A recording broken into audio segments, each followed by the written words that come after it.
have that just came out. I have a rubber dinosaur on my desk. Fun fact. And it's red. Sorry. Right. On with the show, shall we?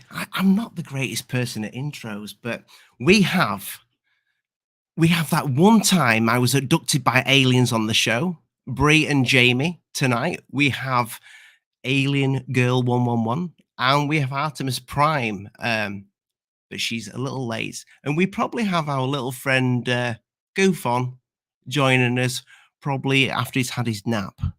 But without further ado, ladies, welcome to the show. Did you like that intro? Very gorgeous. I thought so. It was awesome. Paper mache evening. it just. What is that? It just popped out. Bree, the best.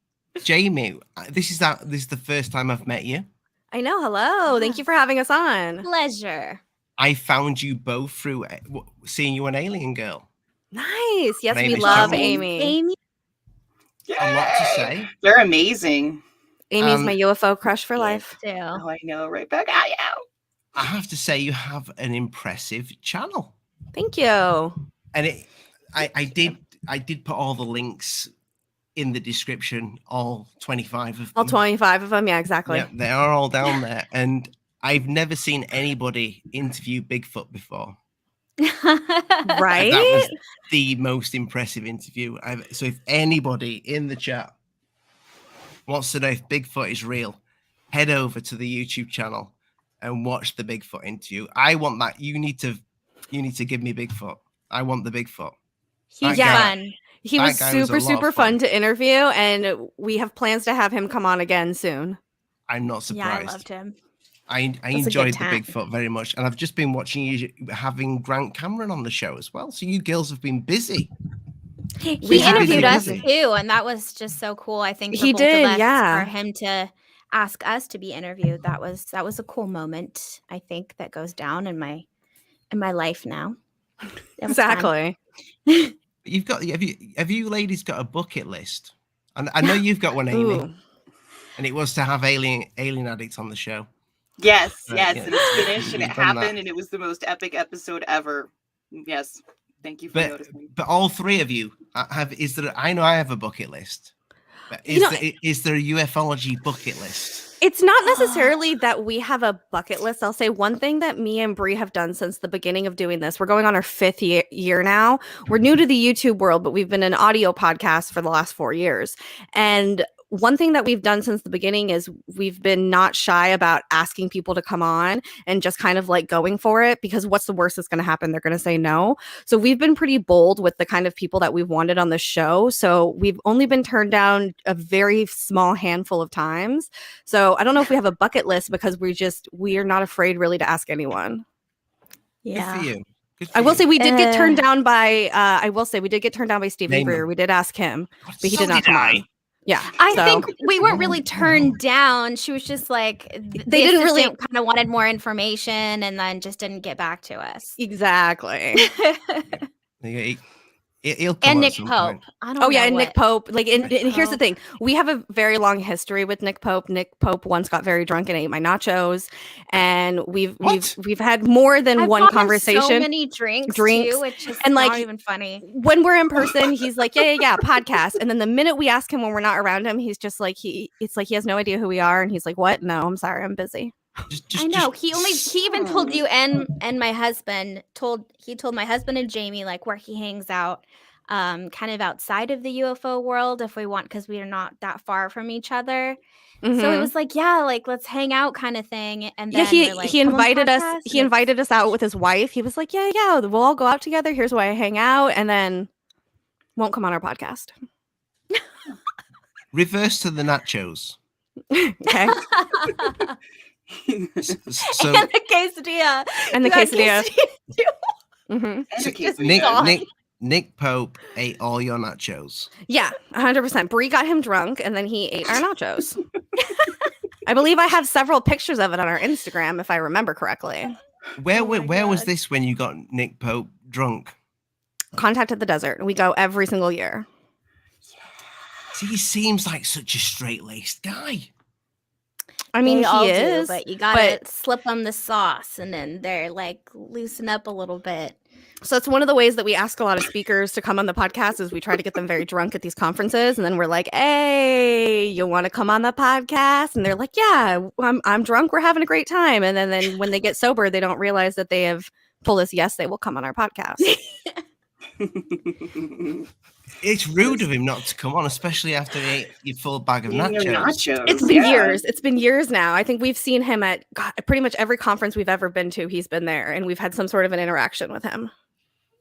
Wow. Yeah, See- I see, lost the want, to be honest. I'm just like, whatever. Yeah, now it's like now it's just like a funny joke, running joke with the podcast. Now it's like if we got him on, I don't even know what we talk about at this point. I'd probably just be that. Damn, Probably just about his hands nachos. down. And then why he ignored us for so long. That's really all I'd have to ask. What a great Yeah, episode. I think so. I think so. That's the thing, though. When you ask a guest, see, I will ask a guest a couple of times, and then if they don't, I'm just like, you know what? I mean, I asked Tyler twice from Secure Team, and he Ooh. he didn't, and then eventually he just said, "What about that interview?" And he came on the channel. So it was That's awesome. yeah. Do you know what? It was an interesting, and it was interesting because of the past that I've had. Anyway, enough of me. But yeah, I'm I totally don't No, I'm like. interested Mhm. too. Yeah. I don't like to ask people too many times because it's like it's just you don't want to beg dear. It feels You know? degrading No. after a point. No, it makes the They person should pretty feel pathetic. privileged to come on your channel. Yeah. Right. Mm-hmm. But it is good to hear. Like Jamie and I get a lot from people when we interview them. I think people that even sometimes I've been nervous to interview. There's been a lot of times where they've been like, wow, this was actually really great. And they've been kind of surprised with us. And that always feels like a good pat on the back, you know, when it comes to people that are bigger researchers or have written books, do movies. It's easy to feel kind of small, you know, and like, oh, we're going to ask these like questions that everyone asks. So let's not do that. Let's do something different. And then to hear their feedback, like, wow, that was actually really good. It's like, yeah, the small channels matter too. Well, and I think something that's important that me and Bree do too is we watch a lot of the interviews with these people and we go to a lot of these conferences and see their speeches. So we're trying to ask them things that aren't already out there and already on the internet. Like we're purposely watching a lot of their interviews to not ask them the same thing. Like let's not ask those questions that are already being asked. Well, that's you've got to do that because if you otherwise you just regurgitating old shite, you know. And that happens a lot. It does. The UFO community loves regurgitating, especially if something nasty's happening to a certain part of the UFO community. Mm-hmm. I'm gonna ask you ladies something now. I'm gonna start with you, Amy. I don't really do much Twitter, but I do see arguments going on Twitter quite a lot, and it seems that there is a little bit of sexism in the UFO world. How do you feel, Amy, sometimes as being in this field, and do you feel like there is certain parties that don't like females in the UFO field? I do, by the way, but I've noticed some stuff going on recently, and it's like, ooh, what's this? Thought we got past that. You know, I think women normally are generally conditioned from a young age to not interrupt. And sorry, I'm hearing some weird noises outside my door, but I think they're generally preconditioned to not interrupt. So like when I go on shows and I watch and I see it with like men or women, I usually notice that the women are a little bit more okay with getting cut off. I think they've been preconditioned to just like, if they're interrupted, just to stop. And instead of getting pissed off, and like men tend to be like, well, no, I just said this. And they kind of like, not all men, but I'm just saying, so I don't blame the men in that regard. I think that's just a societal thing that's shifting a lot. And I think, I think there's an interesting type of woman that gets out there and starts doing this stuff too, which is why I think I've become friends with Bree and Jamie and Artemis and all these girls, is because we're all so similar, very strong-minded people. With the negativity on Twitter, I just try to stay as far away from it as possible. You know, if I feel like we need to have a conversation, you can just jump onto my show. I have open StreamYard. There's no reason that we can't just have a conversation about this. Yeah, but women, especially seeing some of the things that like happen to women in bad relationships and some weird stuff that like you said Twitter, Ollie, so it's just like, but yeah, so basically that's I the think only place that I've noticed it going on, really. I've noticed a couple of YouTube videos where, you know, not negative things have been said, but it's almost like some people are shocked, or some people will say, and I think I've said it before, I've said, oh, brilliant, you know, more ladies in the UFO community, but why should I even have to say that? You know, seems for so long, other than Linda, you know, it's, yeah. You made me realize it. It's not that they're offended or surprised. It's that they want the views, and the girls get the views, so they get Hey, girl. I'm so sorry I'm late. Yeah. My wife is gonna be so jealous if she watches this video. Come on. She's gonna be like, you were flirting. No, I wasn't flirting. Oh my God, what did I miss? Don't tell Josh I'm flirting. No. Is Josh feeling well? No, he messaged me just before saying that he feels really crap. I know. We'll speak about the UFO romance soon. But Amy, carry on with what you were saying. Sorry. Oh, and I just think that a lot of the time people see an opportunity to get sensational views or whatever. And hey, man, if people are going to watch it and they're going to take that content, my personal philosophy is go for it. But a lot of people have taken like the hashtag UFO Twitter girl thing, and I think they've used it to their own advantage. I think they like creating controversy because they know they can get 1,000 views on their YouTube channel because they're talking smack about the girls. So a lot of we're not the ones like creating the situation. It's them coming, you know, but whatever. They can have fun with it. Who cares? Most men, like, all super nice. I think I've never felt like people were attacking me on Twitter because I'm a girl or anything like that, but I don't know. Well, I mean, me and Rich have spoke offline about this, and I mean, he said, you know, it is been so male orientated for such a long time, and it's about time there was a massive change within the community. I couldn't agree more. But it's great to see not only you guys getting such good guests on the show, but the knowledge. I mean, when I showed my wife your channel, Amy, and she's like, I didn't know girls were into this subject. This is what she said, because she finds it boring. She's like, oh, don't talk to me about the aliens. I said, no, baby, this is normal behavior. It's you that's not normal. You know? I love that. But she just thinks it's a male geek thing, you know. That's what she thinks. It's not necessarily like a male thing, though, that I think is what you have to understand. There's a lot of women inside of ufology. Linda Moulton Howe is one of them. But I think that it's just such a boys' club for so long that women haven't been able to shine. I know that when me and Bree started this 4 years ago, we were the only women who were talking about UFOs on a podcast. Like, no one in the world was doing anything like that at the time. And we were like, all right, there's this market out there that's missing. There's a lot of men who are making a lot of commentary about UFOs. Why not women? And I think over time we started to realize why it is like that, and why more women aren't more prominent in the UFO field is because there's this big separation between nuts and bolts and the woo-woo spirituality side of aliens and UFOs and things. And the women tend to be more associated with that side, the spirituality and the woo-woo. And that part of ufology seems to be a lot more off, like offhands, like you're not allowed to talk about that kind of stuff. So you have men who talk about, statistics and the government and documents and things like that. And that's what's big, because it's more acceptable to talk about those type of things. And there's not a lot of women who are talking about that or have been. That's all changed now that, all this stuff is blown up and we have these government drops and we have shows like Amy's or like Artemis's where more and more women are talking about this. But in the beginning, that there was a big separation between those two camps. And I think that's why there's so much of a separation when it comes to women inside of ufology. Absolutely. I couldn't agree more. So when you both started this, was it just like, were you already friends, or were you just like kind of like you already like you knew each other personally as friends? And you just were into both into aliens?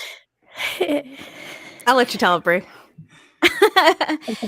Jamie and I have been best friends since we were in 7th grade. We're both, well, I'm 31 now. She's 32. It's been a long time. And we both had experiences around the same time, but we didn't tell each other about it until 7 years later. She moved back to her hometown where I was still living, and somehow we just started talking about ancient aliens or something, and then we realized that we both were really into the whole subject, and then we just opened up to each other that we had both had experiences. And how strange it was that it was around the same time frame, but we never talked about it with each other. And it was like, why? Why is there so much stigma that you don't even feel comfortable to tell your own best friend something that's happened to you that you can't explain? And you feel like you're the one and only person, yet you had a best friend going through the exact same thing. And then it was realizing that there is such a separation between people that are just into ufology and then people that are actual experiencers, that we needed to bridge that gap. So we just started going to conferences. Long story short, someone told us that we should start a podcast, and about a year went by and we just decided to do it. And it kind of just went from us hanging out every Friday night, just drinking, talking aliens, getting in conversations about different dimensions and things, and to like, okay, let's just throw a microphone in front of it. And so we had no idea what we were doing. I think we're still kind of figuring it out, going along with the punches. But it really was just like so grassroots. Like we're recorded in an attic for most of the years that we were doing it. So you can't do this to us. What's the story here? What's the experience? Because I've not heard it, because I found your channel literally through Amy's a few months ago when you girls were on. I said I like these girls, they're great. But I didn't know you'd both had. This is interesting. Is this why the name of the channel is that one time I was abducted by aliens? Who doesn't know? Yeah. So that's kind of the start of it. So we do consider ourselves experiencers. We don't like to say abductees, because abductees I think has a lot of bad kind of names behind it. So like we don't like to say abductees. So we're experiencers. I'm somebody who's considered more of a physical experiencer, where I had like an experience. I saw a UFO. I'm pretty sure I was abducted by it. Bree had an experience that was more on a astral realm, kind of like dream time kind of state thing. So we're two different experiencers in that way. But together, we've also had plenty of physical experiences of witnessing UFOs and things like that over the years. We've seen, I can't even count, so many UFOs over the years. It's kind of never ending. I was just thinking about that too, how it's like just started from very vague and then all the time together and then bleeding to everyone around us, where it's like, then my family started seeing them all the time. People that we hang out with start seeing them all the time when they're with us. So it's kind of like as we started to progress, I think, in opening up about things, we literally were just like attracting that phenomena to us, and then it affected people around us. Wow. That's really interesting that two good friends came together like that.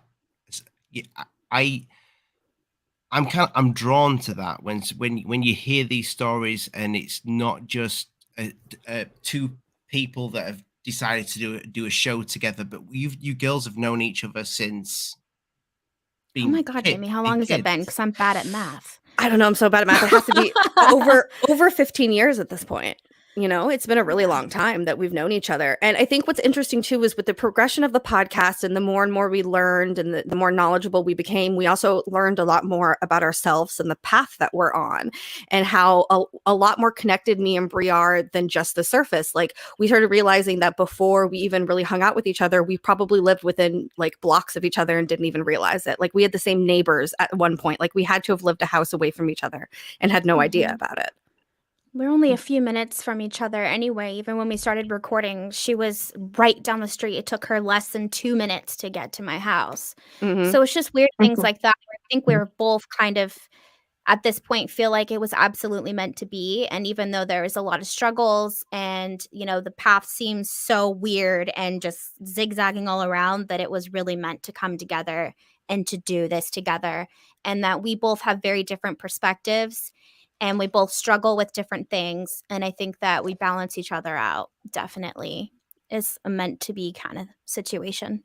I truly feel. I've watched a few of the shows now, and you definitely there's good teamwork there. You know, you're a good fit. You can tell that you're like best friends. It works. It really does work. Artemis, welcome to the show, my friend. Long time no see. You're looking well. Other than Josh. Josh is not so well. Is that your fault? Yeah, he's not. No. Yeah. But he's right now in the UK, actually. He'll be back. Has he gone back to the UK? Yeah, but he'll be back Sunday. He officially booked his flight, so it'll be good. I like a good romance. I like a good romance. So you've been busy. You guys seem to be, you know, putting some stuff out there.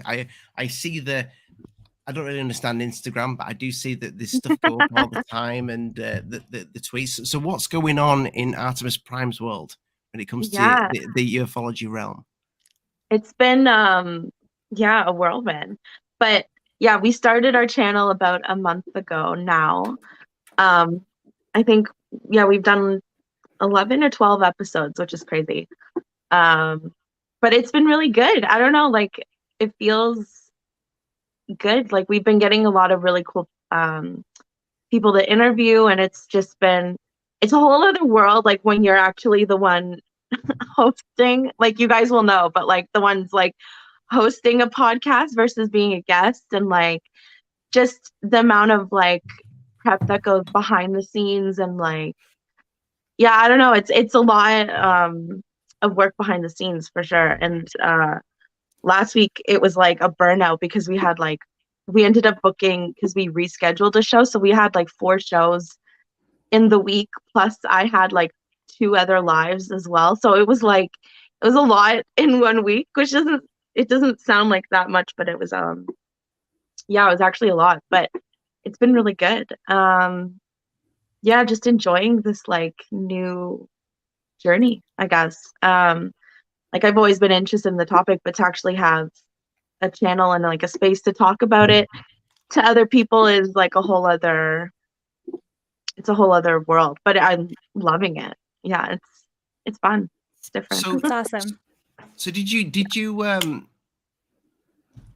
not going to get too personal here, but that's cool. With Josh, did you guys kind of meet through forums or channels or what have you? So like we met actually on Instagram. Josh is UAP UK Josh, is that right? UAP UK Josh? Yeah, but he actually changed his he's rebranded himself to Primetime Josh. I like that. I like that. Because I'm not keen on UAP. It seems a very government thing.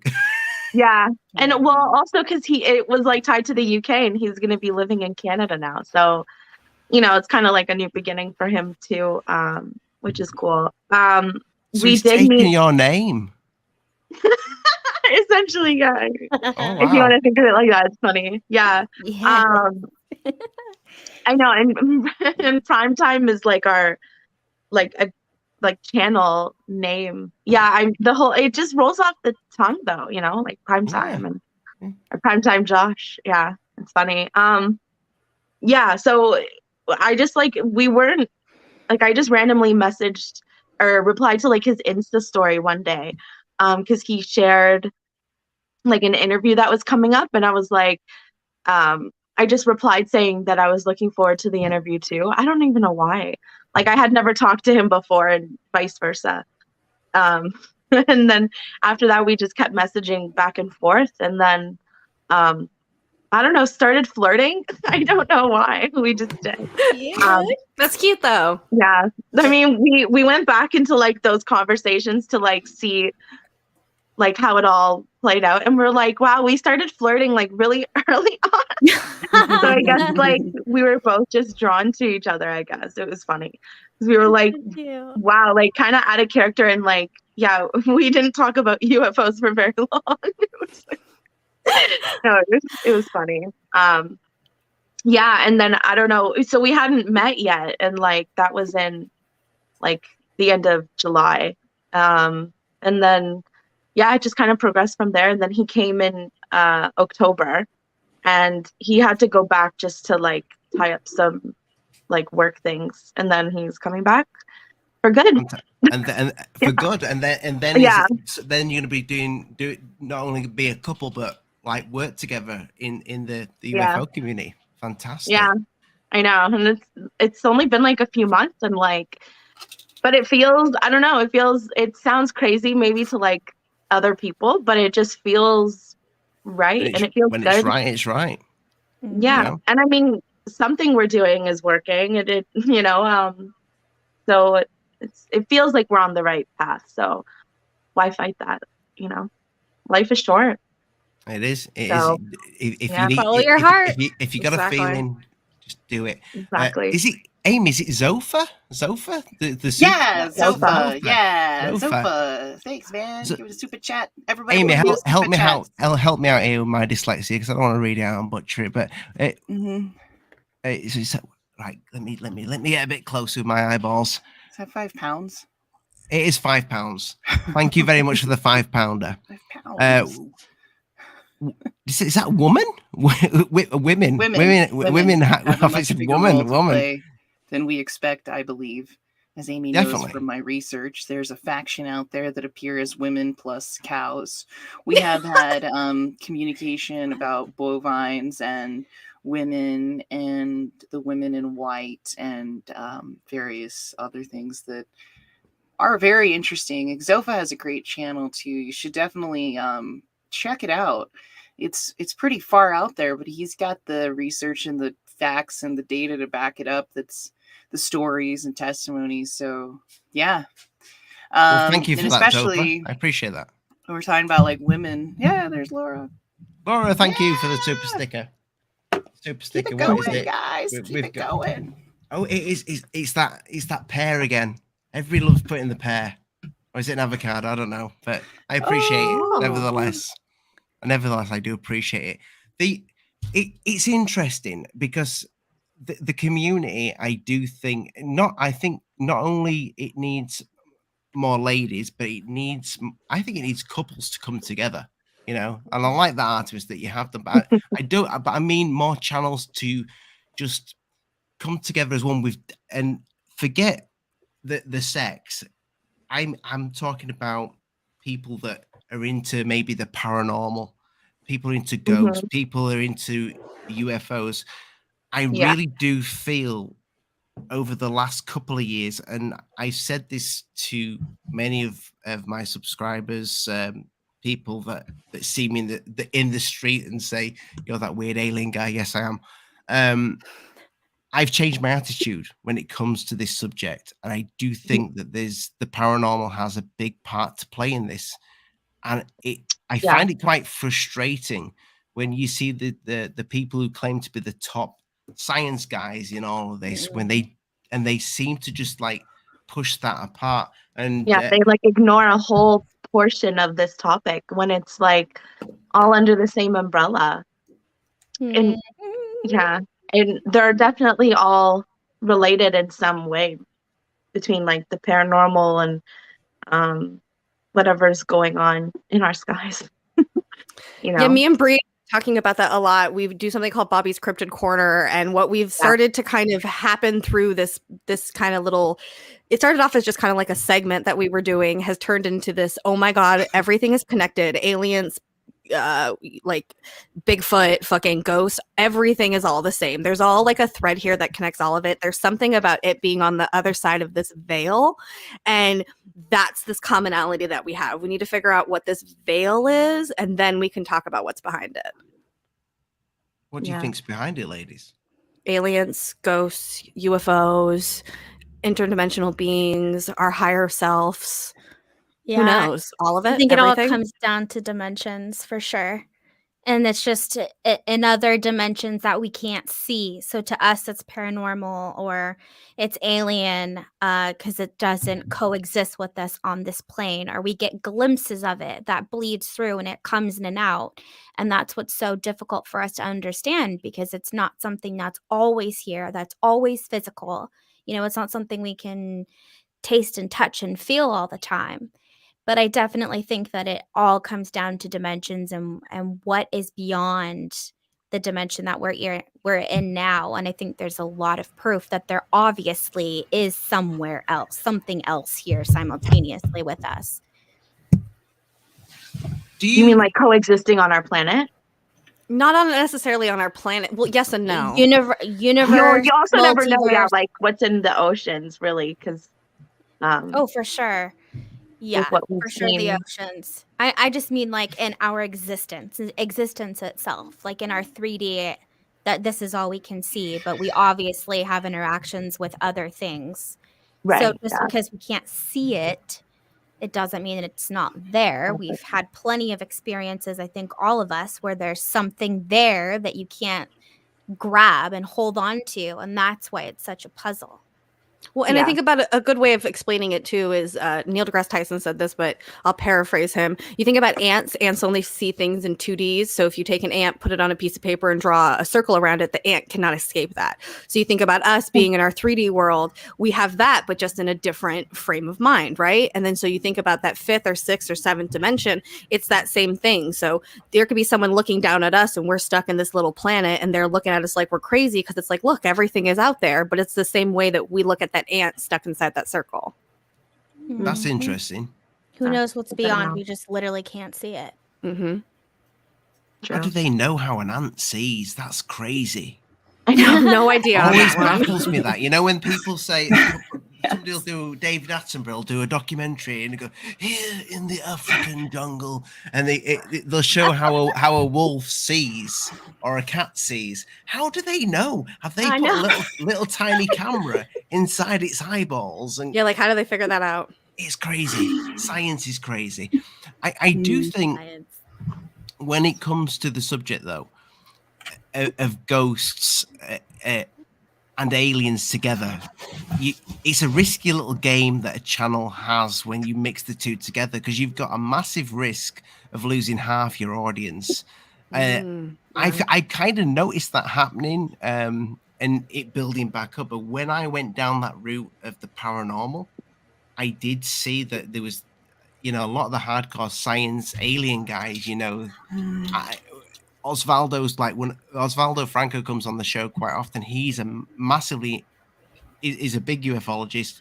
He's so into the subject, so into the science, and he pushes the other stuff away. And me and him have debates all the time. But I do feel like it's a risk when you have a channel and you kind of calling it anything alien. Like, I'm alien at it. You're that one time I was abducted by aliens. You're alien girl, and Artemis, and you're a transformer. Yeah. Do you ever see a split in the audience when you're talking about it?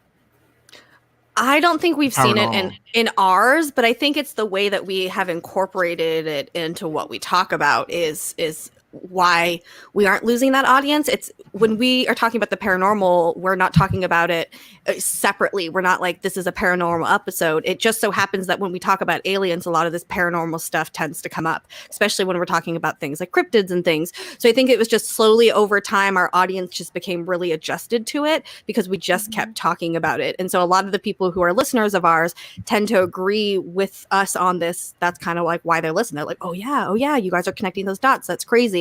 So I haven't seen so much of like a separation of the two camps, but more people like we're figuring this out as we go along, and the people who are listening to us are kind of going on that ride as well. I agree. I think since day one, anytime something paranormal pops up, we've always connected it. There's always something, there's always a thread. And so it's just like the more you talk about it, each encounter, there's always that same thread. And it's just pointing it out, being like, how is this not connected? It's impossible. But the way I see it, I mean, and I've said this so many times, each and every person in the chat will have had some sort of experience of something probably more paranormal than seeing a UFO in the sky. Because let's face it, whenever you see a light in the sky, people see many lights in the sky. I've seen many lights in the sky. I've only seen a couple that I thought, you know what, that's definitely something. And I actually had an experience with my wife outside. Oh, really? With a UFO, yeah. But it was just it was a tiny dot in the sky. But it's just how clear the sky was, and it just disappearing like that. And it was. But it could have been, for all I know, a satellite. You can never. But when it comes to the paranormal, and you actually see something like a shadow figure, or you see you have a lucid dream, or something really crazy happens that is almost you go, oh, that's a coincidence. But I'm the ripe old age of 40 now, and I've come to believe that there are no coincidences in life. Of course there may be a couple, but it feels like almost life is having a little bit of a giggle sometimes at your expense. Like 100%. Things will happen in your life, and you just like, you got to be fucking kidding me. You know? Seriously, it's almost. I have this.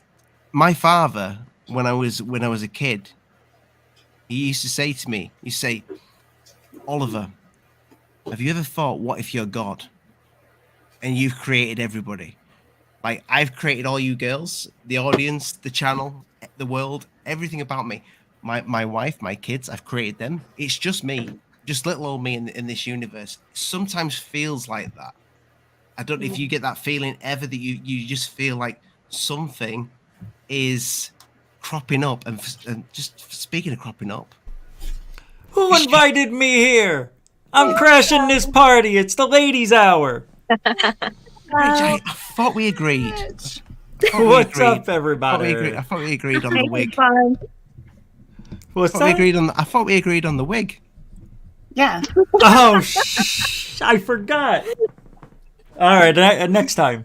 That's his day job. And my night job. So what did I miss? Amy, what did he miss? Well, we were discussing Jamie and Bree. We were talking about the paranormal and the connection that the paranormal has to the alien phenomenon, UFO phenomenon, and how we all kind of think they're all kind of related. Yeah. I feel that way. I feel like I live in a matrix every day. And now that I've like synced into the internet and I'm YouTubing and stuff, it feels like on steroids. I love it. Yeah. It is. The deeper you allow yourself to go, it's like you really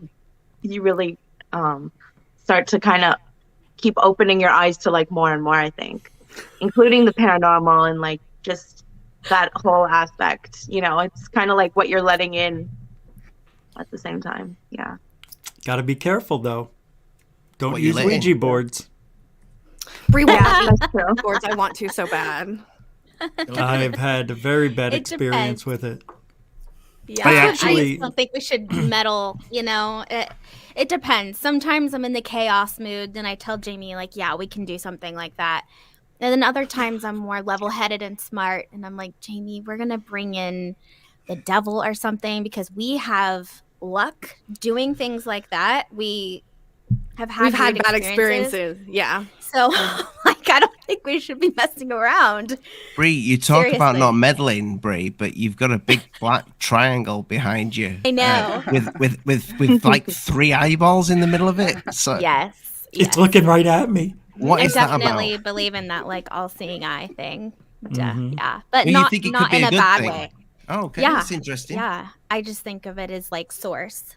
And it kind of goes back to what you were saying, like the whole, could you be God thing. I definitely Think you lean got more towards there's a source field and it kind of burst out to experience itself. And we're good and we're bad and we're both energies, but we're all a part of that same source energy field. I am very much aligned with that.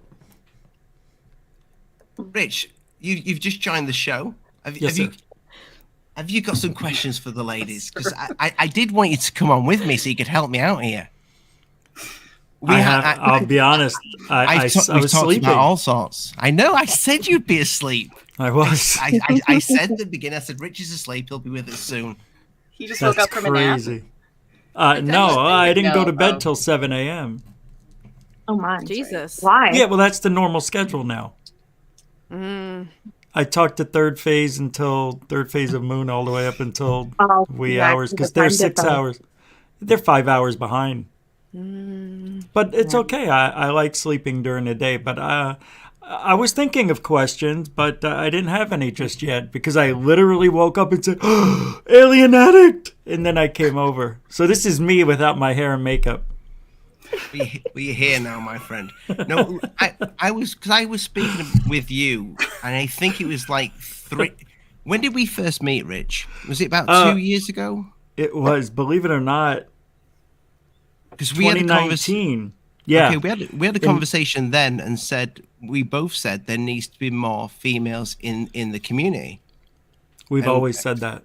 Yeah. Always said that, and we've just been talking about that, and I was asking the ladies if they ever feel, pardon the pun, but alienated in a field that seems to be oversaturated with men.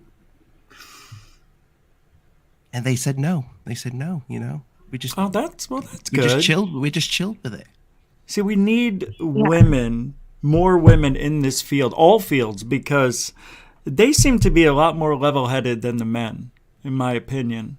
They are better critical thinkers, in my opinion, in most cases. And when I was married, I showed my wife some things on video. She's like, "You idiot, that's a balloon." And I'm like, you know, and she would keep me grounded. And I'm like, I guess I was a little desperate, you know. So it's much needed. It's much needed in every field possible, you know, in all paranormal. So when it comes to, you just said it there, Rich, paranormal, and we've spoke about that so many times. What you've just kind of missed that I really wanted to get into here is there's not enough channels that are the big channels, the people that are the big players in this world, that they're only talking about the UFOs, they're only talking about the aliens. There's nobody, none of the big science people are talking about the paranormal or mixing it in with it, or even giving it a shot.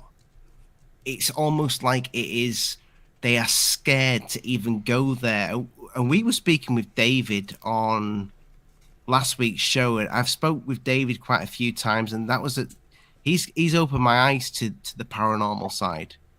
I know you girls may have not seen David on the show before, but it's somebody who kind of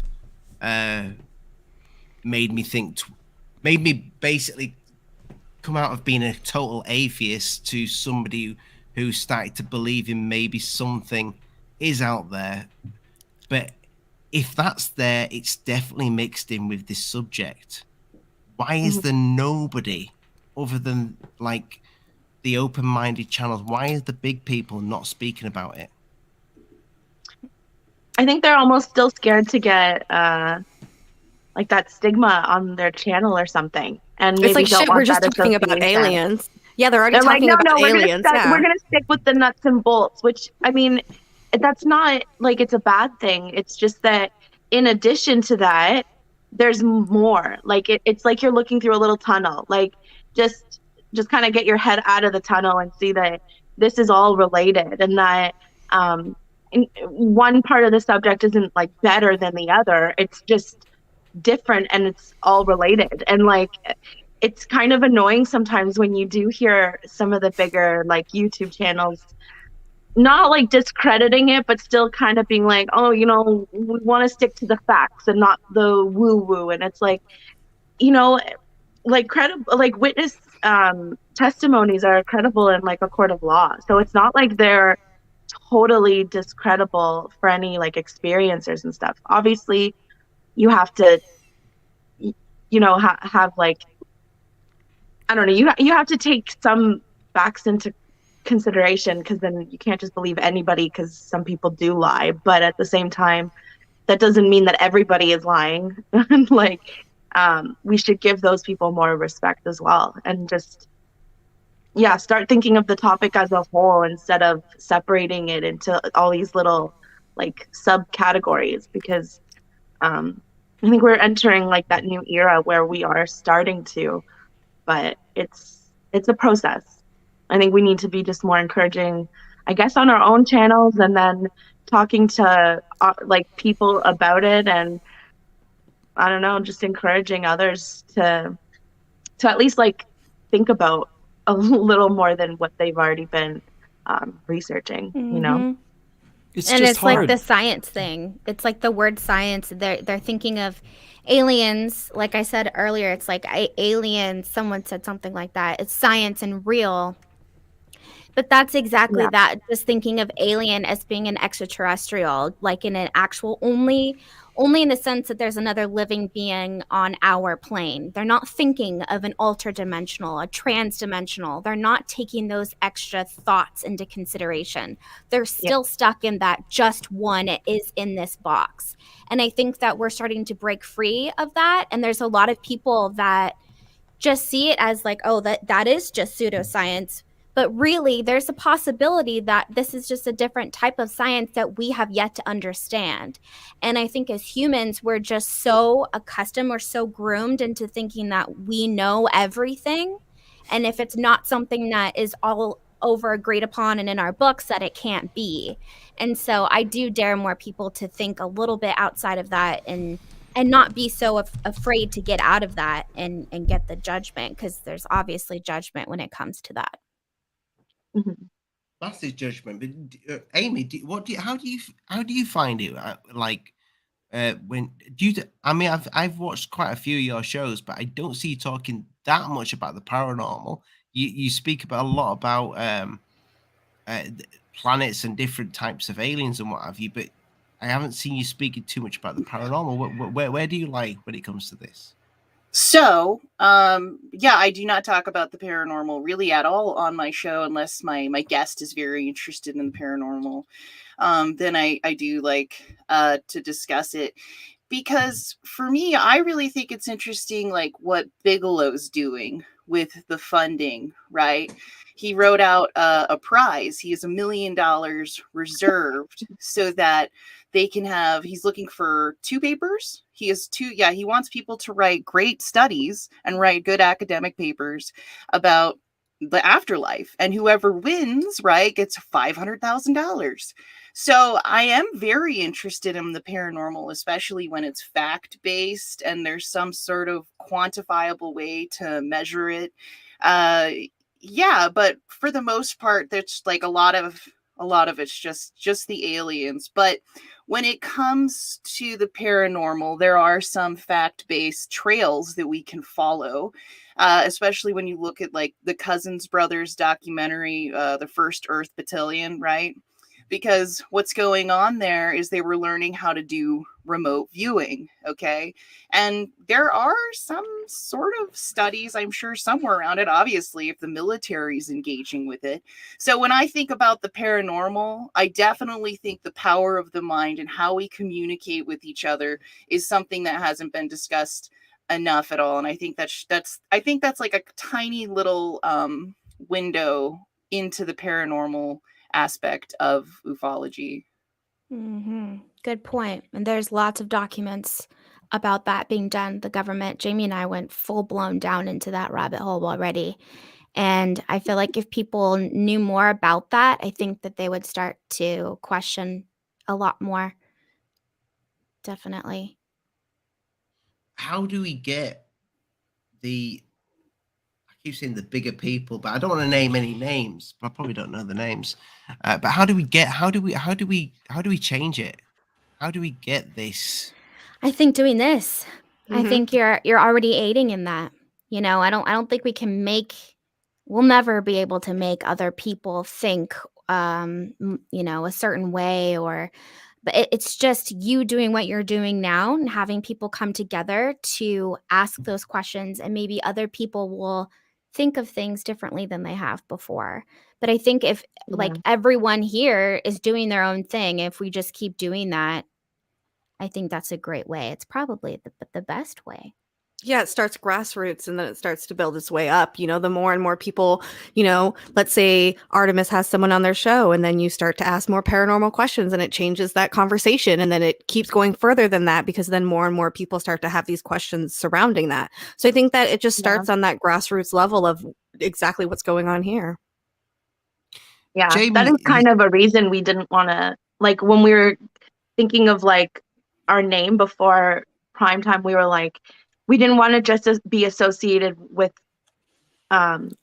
like having something with like UFO in the name or whatever, because we wanted to be able to talk about, like, I mean, not that you can't, but we wanted to make it obvious that we want to talk about like not just like the nuts and bolts, but like explore all of these topics under this umbrella. So like with consciousness and like the mental health side, and in addition to like science and UFOs and all that. And that's just because it's all connected, and like we keep trying to like say that same message to people too. I think that's all we can do individually, but I don't know, maybe pushing these channels to talk about it more, or like what's the harm in saying like these kinds of things to people, like if as long as you're respectful and like, you know, maybe you're just sending like these other channels a message saying like, hey, you know, maybe look into having more people talking about this side of the topic, and, you know, getting a panel together, even offering yourself to speak on it, you know, on these channels. Be like, you know, we want to advocate for this side of the topic. Maybe we can talk behind the scenes or even on your show, blah, blah, blah. Like, you know, those are just like things that we could do, and just what we're sharing on our own platforms and stuff. It's a small scale, but I mean, we each can make a difference. It just might not feel like every single day we're making these, like, we're breaking grounds, but I think it's just what we're doing collectively, you know? For sure. You never know who you're going to convince to get away from the ridicule. You never know what person's going to say, hey, you know what? I am going to study this. Or, you know what? I did see an alien at the aerial school in Zimbabwe, and I'm going to start talking about it. You know, like, if you've seen an alien, you should be talking about it. Like, and I just, there's so many people who won't come I think that's dangerous to tell people that. And I'll tell you what, because in my own experiences, when I brought this up, or I'll go to my parents' house for a Christmas party or a business party, and my parents will be like, oh, my son, he has a podcast, you know, he's da-da-da-da-da, and what do you talk about? And I'm like, oh, boy, here we go. And I'll just say, UFOs and ghosts and paranormal, oh. And you see somebody turn away and they walk away, go that way. Somebody goes that way. But there's always one person that's interested. But you got to be careful. People talk behind your back, but yet they're just as interested as you. But people talk crap all the time. And even it's true. I think that happened to all of us. Oh Yeah, yeah. I know. Oh Yeah, yeah. even I think when me and Bree first started this, that's something that happened. Like when we would tell people, like, "Oh yeah, we're doing a podcast about aliens," they were like, "What the fuck?"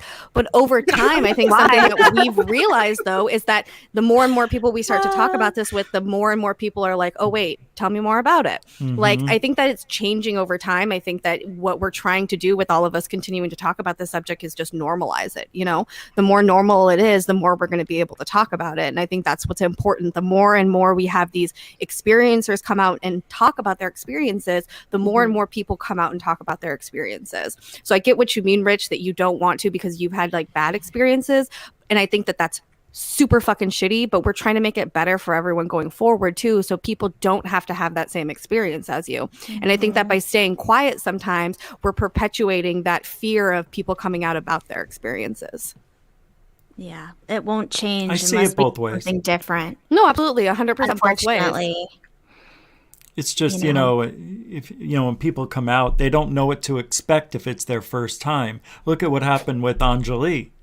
For all of all Exactly, people, that's she who I didn't know. thought. Yeah, first and me person too. I Yeah, thought of. so she thought it was going to be easy. She's well, I'll just go out in front of No the way. Capitol.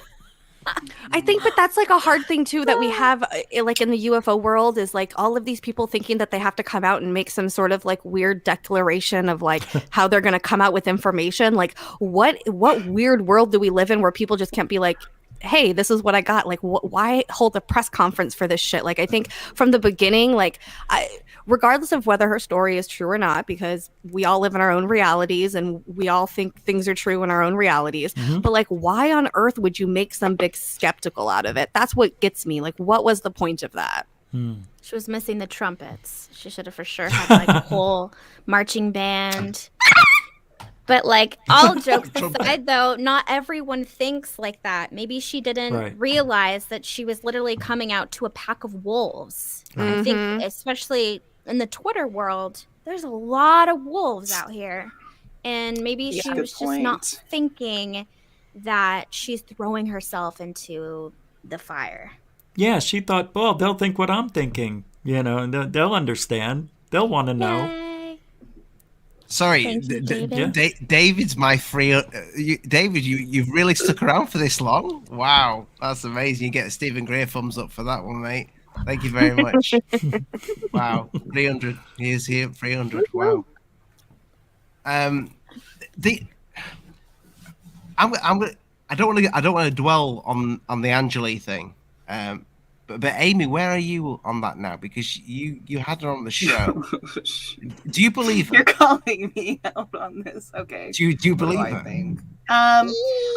Me and Jamie and Bree had a really great conversation about this, about your own reality and what your perception is of your own reality.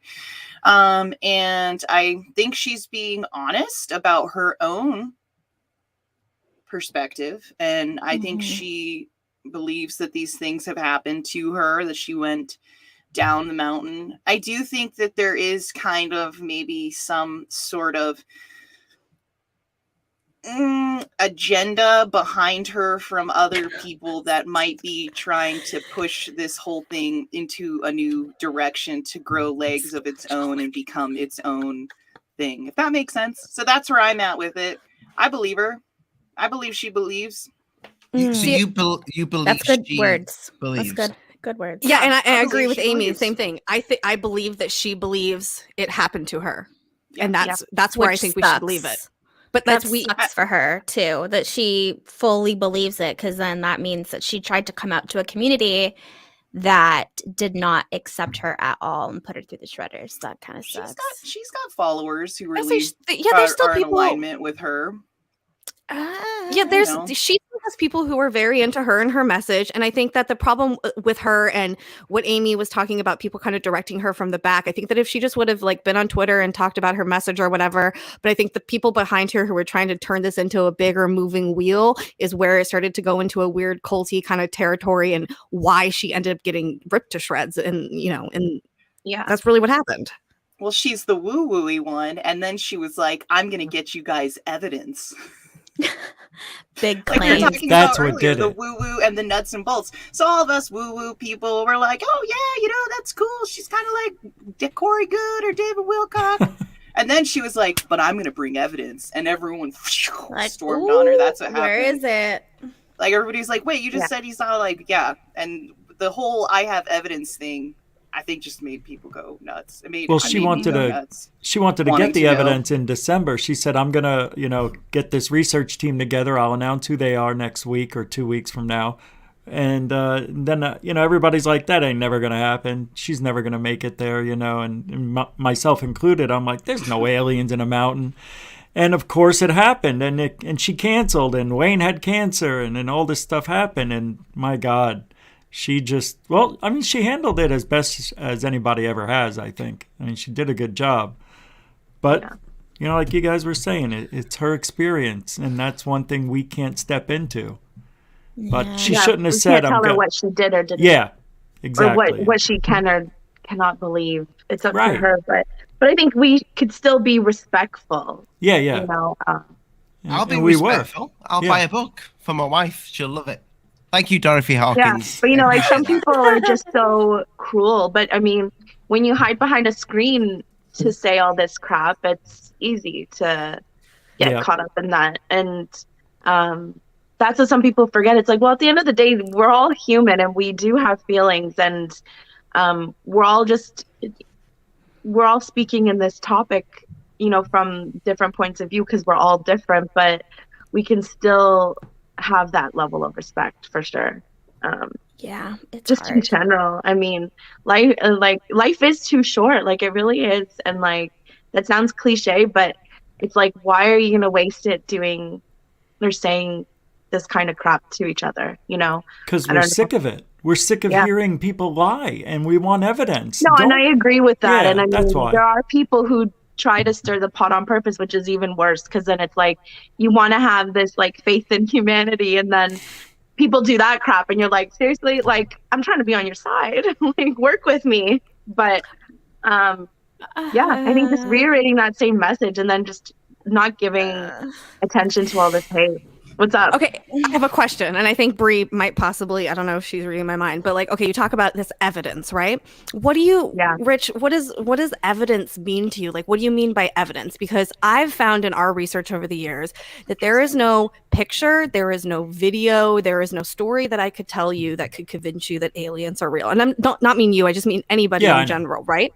So I don't really understand when people talk about this evidence thing, because to me, the only evidence that matters when we're talking about evidence is a personal experience. You have to have the experience yourself to truly understand that it's real. You know what I mean? Or someone really close to you has the experience and you trust that they believe that they had that experience. So what do people mean by evidence? What are your guys' thoughts on this whole evidence thing? What is evidence? Since you asked me evidence is something we could see that's actually what you're claiming. And she made a very big claim that never came to fruition because it was, just all BS from the beginning. She felt the pressure, and I would like to see evidence, something we could look at. And if we're not there in person, that's fine. Personal experiences is your personal evidence, but that has nothing to do with the evidence I need. That's something that's tangible. You can hold it. Look at it. And that's what I mean, though. So what kind of evidence, if Anjali, and I don't even mean her. Get that. Yeah, I was like, I don't mean her specifically, but I mean, if she said she went down this mountain, let's say Wayne let her go down there, whatnot, and she took a video camera with her and she videotaped the entire thing, would that have been evidence enough? Or would people start to tear that to shreds because of things like CGI or photoshopping and stuff like that? So when you say evidence, and I don't mean just her story, just in general, what does that evidence look like to convince people? What is that tangible thing? Is it I have to bring you an alien arm and a plate for you to really understand it, I'd take that. I'm sure some people, yeah, that's yes and no. No one will believe. That's the proof. That's what I see is. And I'm more just asking the question because I think we hear that a lot in this community when it comes to evidence, and I just kind of want to hear everybody's perspective of what would convince you that an alien's real. You know what I mean? What evidence is it that you're looking for? Some people need the president to come out and say, hey, I'm the president and aliens are real, and that's my line, that's the evidence I need. What is it for everybody here? I think what I would need is, and I've said this so many times, for my actual mother to ring me and go, you were right. They are here. You're like, we made it. I like that. For the average, not that my mum's average, she's definitely not average, but for the normal population to turn around and actually, but saying that, once the normal population tell me that there's aliens, that's when I'm telling them no, they're not aliens. That's the government doing Project Bluebeam, baby. I just don't believe it. Jamie, it's an excellent question, because there is no answer, because I don't think now there could be any evidence that anybody could say that's not CGI or that's being faked. I know what you're saying. It's people's personal experience. When people tell a story, it's the personal experience that it kind of is their evidence to them. So my personal experience with things that I've experienced is my evidence that I expect you to take my word for it. Yeah. But when it comes now, especially the day we live in, with all the technology, I think you're going to need UFOs and not UFOs. Sorry, I always butcher that one. Alien spaceships to come down and land on the ground and want to step out and go, any chance of a cup of tea, like a Phoenix Lights in 2021 kind of thing, because still obviously be that Project happened now. Pardon? I think that people would call Project Bluebeam. I'd be like, We oh, it's would. the Like you government said, doing that. That's exactly. I see that people have already said that with the latest videos that were released a couple of years ago. Tons of people. It's just Project Bluebeam. So it's like, I don't think there's any video, and we can create anything. Well, and let's not just limit it to the alien side of things. The same thing comes to paranormal when people catch things like ghosts or demons on camera and video. There's tons of those videos out there on the internet, and so many people claim them to be fake or not real or anything like that. So this whole evidence thing, and I think that it goes back to connecting the aliens to the paranormal.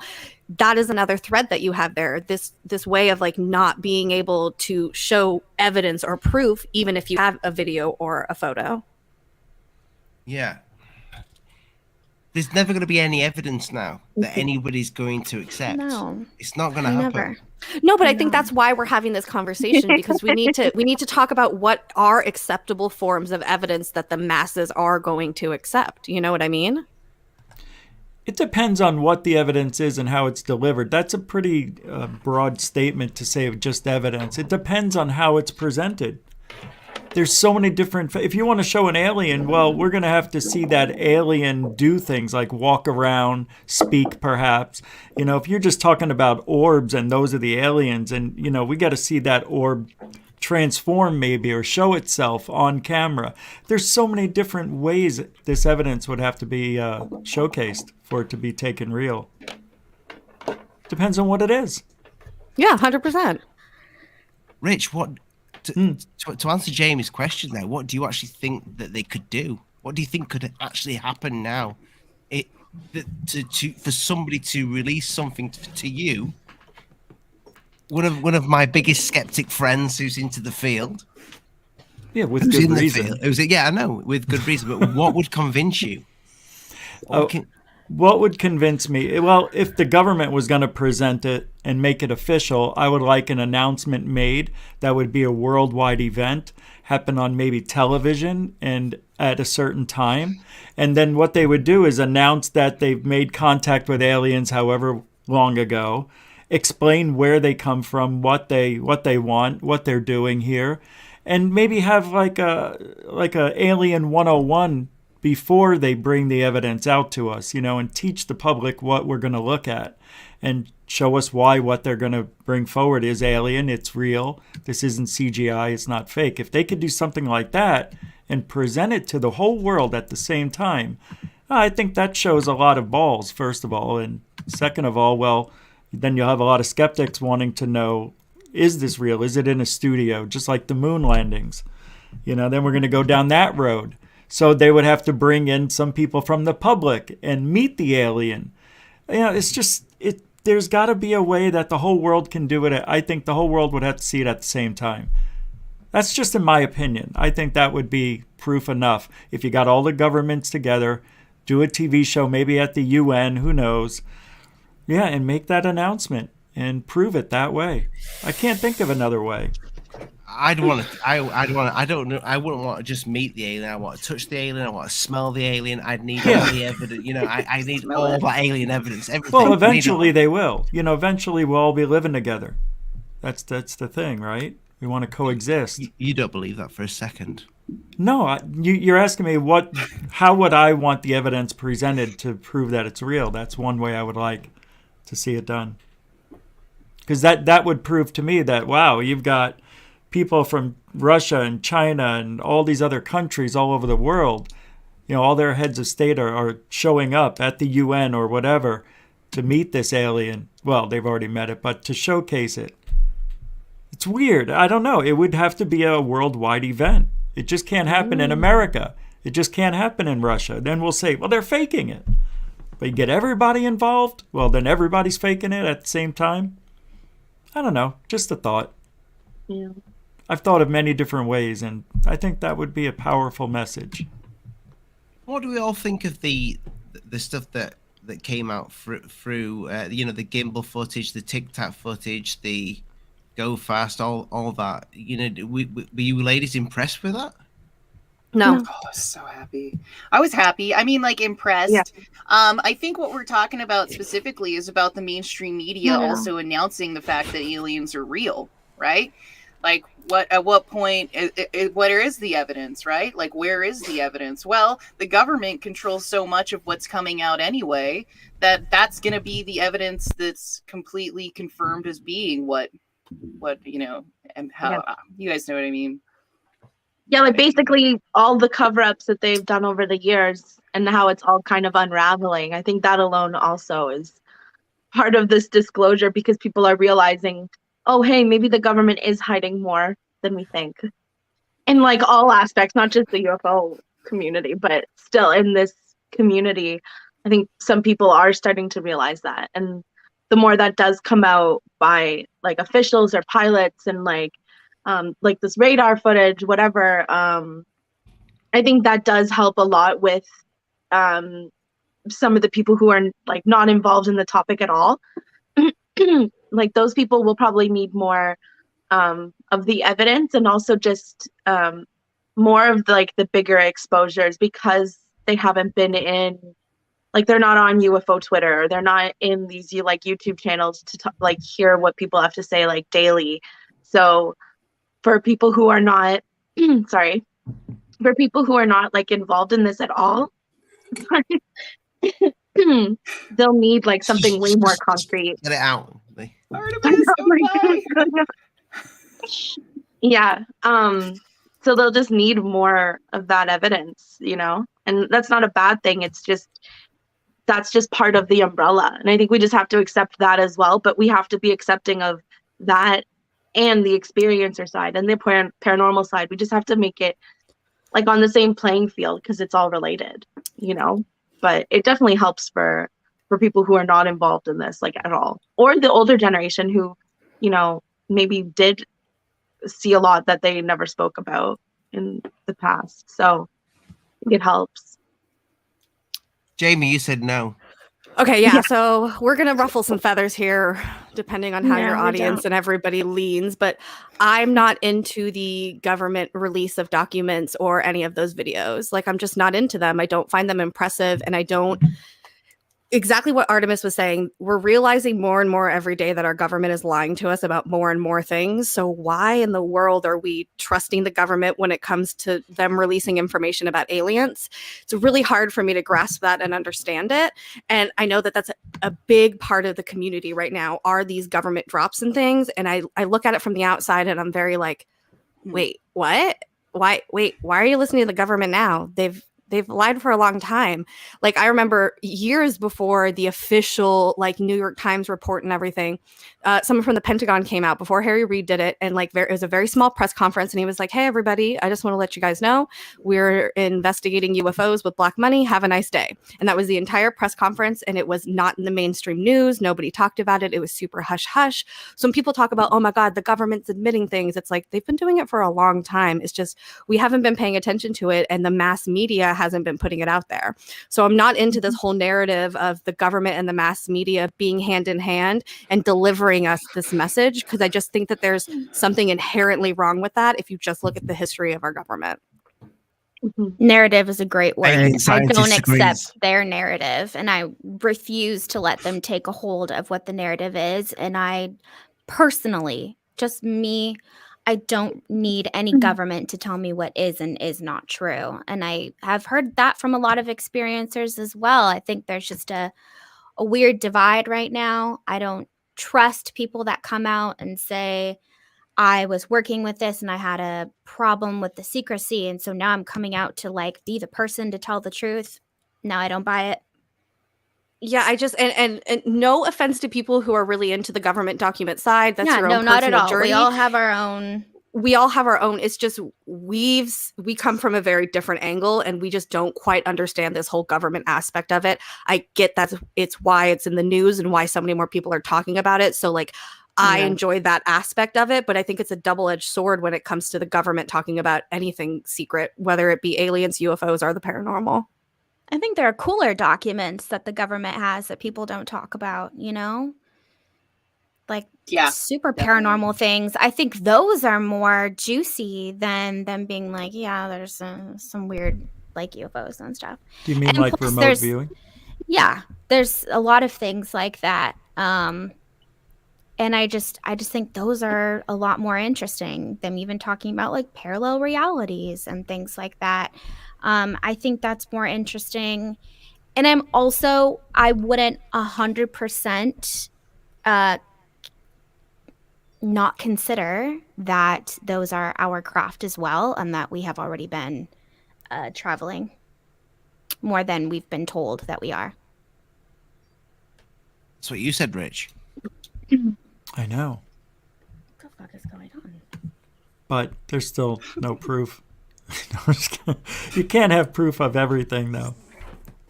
You're just going to have to take somebody's word. I think if we just rely on that, I kind of feel like my gut tells me that you'll never get that. I don't think that's ever coming. Not in our lifetime. Unfortunately. Do you guys think disclosure will happen? Okay, I love that you asked this. No, I love that you asked this question because I'm so ready for it. Okay. Disclosure is omnipresent. It is always happening, yet never happening. We're never going to get a definite, this is disclosure or this is not disclosure. Disclosure has been happening since the minute UFOs and aliens have started to been talked about. And it's never going to stop because there's never going to be an end point. So it's just disclosure is. Disagree. It's okay. That's what we're here for. Tell me. Because disclosure is proof. That's showing proof that aliens exist, that they're here, that the technology is real. That's what disclosure is. It's the disclosure of the technology that's been hidden for all these years. Let's disclose it to the public. So just because they're showing us 3 videos of grainy footage doesn't mean that's disclosure or a part of it. You're either pregnant or you're not. You either have disclosure or you don't. True. Interesting. But like the government kind of did already officially say it, and then since then haven't. So I think they kind of are like, look, we've said what we needed to say. You guys can just kind of take with it what you want. Yeah. And like a lot of people just kind of, it just went like right over their heads. And I mean, that could be with what else is going on in the world and everything, that, you know, times are changing. Although there's a lot more awareness because of what's going on in the world, people are at home and paying more attention to things or looking up at the sky more. But also on the other side of that, it's like, there's just a balance between the two, I think, you know? Well, I'm going on my 18th year in this field, and the only thing that's different is the internet, more social media presence, and people with cameras in their hands. That's why that's why a lot of people think we're seeing more stuff. We're not. Nothing's different than it was when I got in this field. Everything's the same. Just technology. It's just the technology that's different that we being have able as to public. capture it or talk about it across the world from each other. Yeah. So you got a lot of people now seeing each other real time, like we're doing now, and they're talking about it. So that's the thing. That's the one thing that's different that I'd say, would be a improvement, but still not disclosure. Well, there's two things there, Rich. One, it's good for the community, but two, it's dangerous for the community. It's a double-edged sword because it's massively pushed out, and you don't know what's being fed to us. We don't know what's being fed to us, but or who it's been pushed by. We get all these different stories, and we all as UFO, paranormal, alien people, whatever we are, we all will talk about it, and we'll tell a story, and then that story, I mean, it will just go on and on through different shows throughout maybe a couple of months period sometimes, and then at the end we're back at the beginning. And when we start with something new. I was just going to say that. Anytime there's something new, there's pushback, or people with they got to let everybody know what they think about it. Somebody's always got to be the opposite, and we get that a lot just because they want to do it, not because they have to or anything else, just because personal gains. But now I think what's going to happen is in the next few years, the way things have gone through the internet, Twitter, YouTube, and all those other places, I think it's going to be a little bit better. It's going to calm down, and people are going to realize, you don't have to be a jerk anymore, but there's always new people coming into the field. Like me, I'm always learning, and, people call me a UFO bully because I speak my mind. I don't think that's right to say, but I can't stop what people say, so I accept it. But I think we're going to see a leveling off. But I also see that we haven't heard anything from the government in a while, really nothing major, no sightings, no Corbell, no Elizondo on the news. So is there this announcement that's going to happen this week? Supposed to be one, apparently. Does anybody know anything about this announcement that was supposed to happen? What's the date? It was supposed to be before Thanksgiving or up to it. That was about 6 weeks ago when that rumor started. But Leslie Keene was posting on Twitter that they've been working, silently behind the scenes with Elizondo and Mellon and everybody else, and that all quiet on the front, but doesn't mean nothing's happening. Elizondo's been cryptic lately too, saying stuff like that. But I think he's definitely kind of changing his, the way he's interviewing. I've noticed in the last few interviews, if somebody's asking him a question that he can't answer, he's like, ask me my opinion on it. And it's like, well, it's like he's wanting people to probe him now in different ways, or at least I feel like he never used to say that on interviews. He would just he used to be like, oh, I can't answer that, or oh, I shouldn't answer that. But now it's like, ask me my opinion, and it's like, okay. And it's like, well, that's kind of different. You never used to say, you never used to hint at people that they could hint more with you. I don't know. At least that's my take on it. He's or putting maybe he feelers just wants out to talk more. He's learning. he's changing too. Yeah, I think it's good to see how people can evolve in the topic, and people are learning, and no one's an expert at this. We're all kind of figuring things out in our own way, but it is nice to see when you can see that evolution in these people, and especially the people who are more prominently talking about the subject, because those people are going to get the message out in a bigger way too. So it's nice to see that it's not only one-sided. I think he's definitely opening up to more out there, which is good to see for sure. Oh, he's a paid counterintelligence liar. I was like, I also think that he has a book coming out. I'm not full on him. I know. He also has a book coming out that's going to talk about a lot of his opinions. So I think that he's trying to shift his narrative to be more opinionated because it serves well with his book coming out. So I think that that's part of it as well. Yeah, I still think that him coming out with a book is as a red flag, because it's like, well, if you have so much to say in this like UFO topic that your NDA has like blocked you from, what's going to be different in the book? Like, I mean, in the book, are you going to write, well, I can't talk about this because of my NDA, but like, I don't know. I'm just like, why? It'll be like also, that.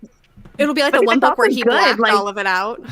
Yeah. Well, it's like, if it's also good information, then like, why aren't you just talking about it now? Like, shit's happening now, not in whatever amount of time that you're going to release this book. Like, I don't know. Orchestrated. Yeah. It's orchestrated. It's all orchestrated. Yeah. You know, that's why it's like some people are a bit blind to these people. Like, you have to be skeptical. Not that I still am curious, like, what he's going to be doing and like what's going to happen in the Galileo project and stuff. But to not be skeptical or question anything that any of these people are doing. And some people are really doing that. Like, they just follow blindly. And I don't think you should follow anybody blindly in the topic, because no one has all of the answers. And if they do, then they should really come forward and with evidence. Why do I get the feeling that you have more trust for Angeli than you do for Lou? Me? Yeah, you've got no. Everybody. I think everybody here seems to have more trust for the lady with the tunnel. It's not that I have more trust for Angeli. It's that I truly believe that she is an experiencer, and I just don't necessarily subscribe to somebody from the government coming out wanting to talk about aliens.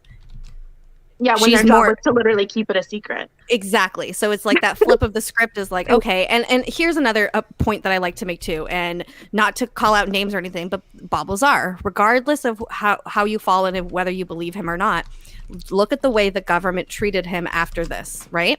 Look at how the government is treating Lou. There's a very big difference. And so when I just look at that from the outside, red flags everywhere. Wait a second. Like all over. Because it seems like the people who really are these big whistleblowers in the community tend to not get great treatment from the government. But here Lou is still contracting for him and talking about aliens, won't say what he's contracting about. Again, I'm not trying to discredit Lou or anything that he's brought to light or anything like that. But to me, the story seems very fishy, because the more and more you dig into it, you're like, wait a second. Why is the government pretty much endorsing this man, paying his bills still, but he's coming out as a whistleblower? That doesn't make sense. Yeah. Basically saying that the government has been lying to us, but then is still like a patriot and like is supported by the government. It is for sure interesting. Yeah. I obviously agree. But what if, just because I like to be my own devil's advocate, I guess. Yes, what if he's saying that it's his opinion, but he's going to be saying pretty much everything that he knows? It's just that he can't say that it's official. So he's just kind of putting it in the filter of his beliefs or his opinions. But what if, he is going to write what he truly knows? And it's just like a way to cover his ass. Well, that's kind of what he's saying, isn't it? He kind of says, I can't say exactly what I know. He does say that constantly. And maybe he's like, asking my opinion, but he's saying what he knows of his opinion. Maybe that's why it's like, well, if he can't say anything else, why are we still interviewing the same people that can't talk? It's like, there's so many questions. There's so many questions. It's like, why? There's definitely red flags that we don't know about, and clicks and views. Yeah, of course. Let's get Lou on. But I just mean, like, we're asking all the same questions. We're not probing enough, so it's like, move on to the next person then. Well, I think that there's a problem too inside of that, because a lot of people want to have Lou on their show. So why would they ask those probing questions? Because why would he go on your show if you're asking those? You know what I mean? Yeah. So a lot of these interviews that he has. Interview Lou, but I mean, I feel like he wouldn't come on some of these channels because some of these channels he knows that we'd ask these difficult questions that they like might not want to answer. Like they just want more of the like fluff and like not always just praise, but also praise. Yeah, and But if you're in Same it's- questions he's being asked all the time. Everyone that has him on, it's basically the same show with different people that are interviewing him. Yeah. you know why? Because it's scripted. And all Lou, scripted. Yep. before the show, they talk to the host and say, look, only ask these questions. Don't go anywhere else except for what we want you to ask Lou. And I know this is true because SOR had him on, and he asked a question from Third Phase of Moon that wasn't in the script. And Lou was like, oh, I don't deal with terrorists, you know. And I mean, he just went off script. It was crazy. Yeah. And so that's why it's all the same questions.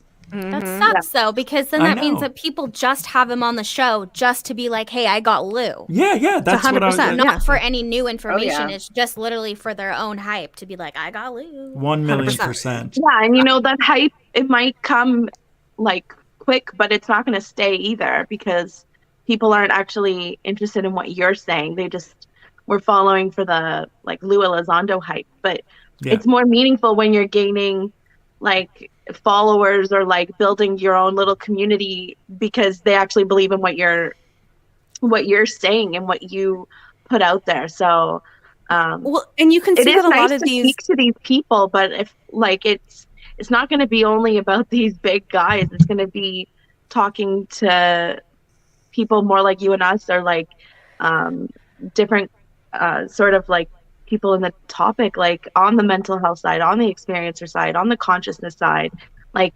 how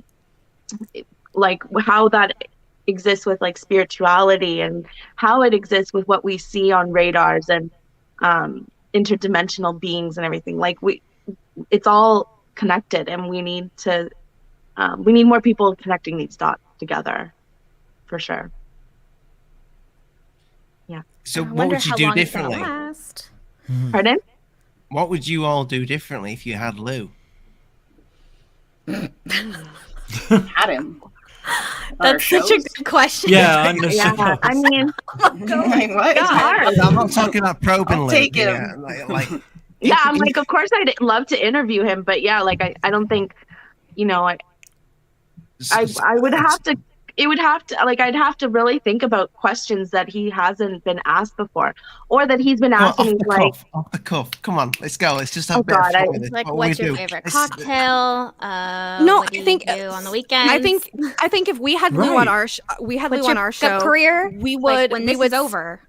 We would specifically ask him about his experiences. I think is something that we would talk about. I don't want to hear about your government or bullshit. his Tell like me remote about viewing experiences. tell me and stuff exactly. like that. Yeah, I don't stuff like know. that. I think I would ignore the whole government side of him and more talk about who he is as a person and give me your fucking story and not this That's narrative true. of the government that you're talking about. Like, where the hell did you grow up? When's the first time you saw a UFO? Did you realize that you probably had experiences with shit in the sky at a younger age? Like, that's the kind of shit I want to But talk to did Lou he? about. Exactly. None of us have any Is idea he because an when Right, that's a good experiencer, one. or is he just a pen and paper, like I just worked for them kind of guy? We So don't know. if anyone wants to clip this, hey, any of us will interview you, Lou. Come on, we'll ask you these kind of fucking Any questions. of us here, yeah. Any of us, anybody here, all of us at the same time. Come on, let's have that conversation and talk about who you are and not this government person that you are. Eat him alive. Yeah. I think that helps too. Like, a lot of people do kind of focus on his military career, which is good, but you know, move past it's more it. like how is Yeah. everything that he's done like helped like change him? Because I'm sure he's changed a lot in the last like 5-10 years of doing this. So it's like asking him maybe more of those questions and like, I don't know. Yeah, it's hard, but you don't want to be the person who's asking just the same questions. You want to try to get more out of him, or like different points of view. So yeah, talking about his experiences, or how he grew up, or like how this is changing him, how it impacts his like family. I don't know. Are you being Where paid to he's- say this? Yeah. Yeah. He's like, Not by us. We're not monetized, but no, but yeah, it's tough. You want to ask these different questions. yeah, I But want to know what's next for him, because there's no one that comes forward in this community that claims things that last forever. It's like we we suck all the juice out of them, and then when we're done, we toss them out and we wait for the new person to come, unfortunately. And so I wonder what he will do next. But why do we do that? Because we live in the world of Amazon and DoorDash, and we want everything right here and now. So we exploit the shit out of it, and then we move on to the next, because that's the society that we live in. We do it with everything. That's true. And I think we believe a lot of people at first too, and then over time, then we start to get sick of them, and then it's like we start to see them in a different light, you know? All these people that I don't think people like anymore at one point were so popular, and they were who? like the Messiah. Well, like someone Rich? mentioned Corey Good earlier. Corey Good, Wilcox. And Wilcock earlier. Those people, I mean, even Emery Smith. I mean, people like that, they come out, they're like the hot thing, and then they have their little mini Then we cult, find and then they out. disappear. Yeah, exactly. Yeah, maybe that's I mean, the problem. Emery Maybe it's Smith, the like, cult. I don't know his backstory, but man, does he put out some crazy stuff. Like, I mean, he has like a show where he just casually talks about all this stuff, and it's like, Are you Which- talking are we about cosmic talking- I don't disclosure? know, my mind, it was like blown when I first like heard his stuff, and I'm like, Do you mean What? Emery? Are you Yes. talking about cosmic disclosure? yeah, I think so. That Okay, sounds like so- his show. So it was David Wilcock's show. It was Cosmic Disclosure, where he first just started with interviewing Corey Good. And that's how Corey Good got really big. And then he started bringing in other people. And then when they both left Gaia, then Emery Smith Took it filled over. David Wilcock's position. So it's the same show. It's just he's now the new host. Mm-hmm. And But they've I mean, been he'll talking talk about, stuff like that. how he's gone to like the center of the earth and like Yeah, that's traveled what everything's about, the secret space program and Interstellar, and they're like, And that's You should supposed see to him be talk about real? it in person. and Yeah, That's and the there was a best. huge cult behind it. That was like the whole thing of like where David Wilcock and Corey Good kind of got their start, is this whole like secret space program, underground bases. And Emery was somebody who was in like the medical community. He was like he was like a nurse or something like that, and his claim is that he was involved in all of these medical experiments, I guess, with extraterrestrials and things like that. Yeah, I watched a couple of those episodes, and I'm just like thinking, like, how is this guy even able to talk about this if it's true, and like have their own like show if it's true? Which I don't know how much I believe of him, but I don't know him very well. Yeah, his Just watch story. the show. The thing with him is, I mean, this is my personal opinion, is I think that it started with David and Corey, and then Emery kind of saw an opportunity to bank on it, and so that's kind of why he's more involved with it now, personally, because I don't think any three of their stories have any facts behind it in any capacity. I think that Emery saw a story being spun, and there's a lot of back and forth between the three of them, and a lot of accusing and lawsuits and stuff that happened behind the scenes that like got very messy using with them, and that was really the downfall of like a lot of the people who were following them and their ideals and their community. We still have an ass ton of followers, though. They really do, and that's the crazy part of it, is he still has tons of followers. The We'll take SSP 'em. Alliance. We'll take them. I don't want to keep like No, we don't want 'em. separating. I don't know. I kind of feel like we're all gonna kill each other from the inside out. I feel like we should just. It's hard though. I'm about to say that we should, not like separate ourselves from these people so much, but it is hard. No, I've Not already pre-ordered to. Wilcott's car, so I'm not separating myself. So Skinny Bob, thank you for the £5 there, mate. I keep using your £5, Rich. Yeah, I've nicked it. Yeah. I like it, £5. But this leads me on to something I did want to ask you ladies, because I have asked Rich this umpteen times, and we did a show about it last week. So Lou's saying it could be demons, and a threat is implying that demons. Is that so?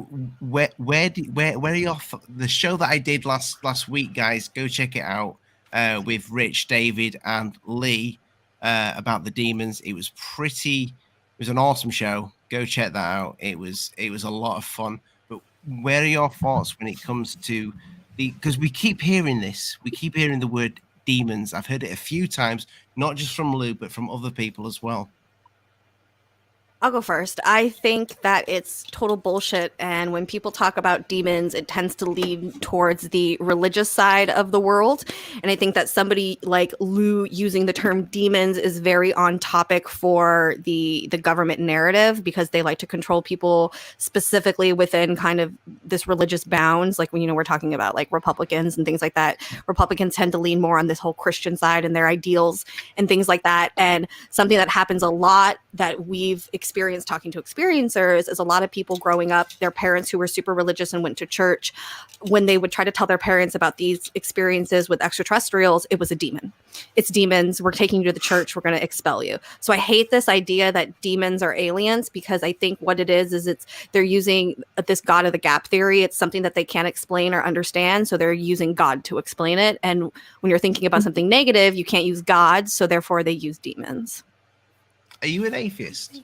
I was raised Jewish, is the funny thing, going to temple and everything. I went to several different religious schools growing up, Christian, Catholic, Jewish, Hindu, you name it. I've been there. I've studied a lot of religions, and I've decided that all of them are the exact same thing, and it is bullshit. And what it is it was an ideology that was created to control a narrative of people who were not very smart or understanding or who can think for themselves. And so I think that we live in a society now where we can think for ourselves and we don't need that narrative. And we're just having a hard time getting rid of that religion aspect of life. But I think it's changing with the whole spirituality movement that's upcoming, because I think that there's a big difference between spirituality and religion. I am spiritual. I am not religious. And you can be spiritual with God. I'm not hating on people who love God, or you could be spiritual with Jesus if you want. But I think that when you have religion, I think that that's so negative. And like literally every battle and war in the world has pretty much been about religion. It is, unfortunately.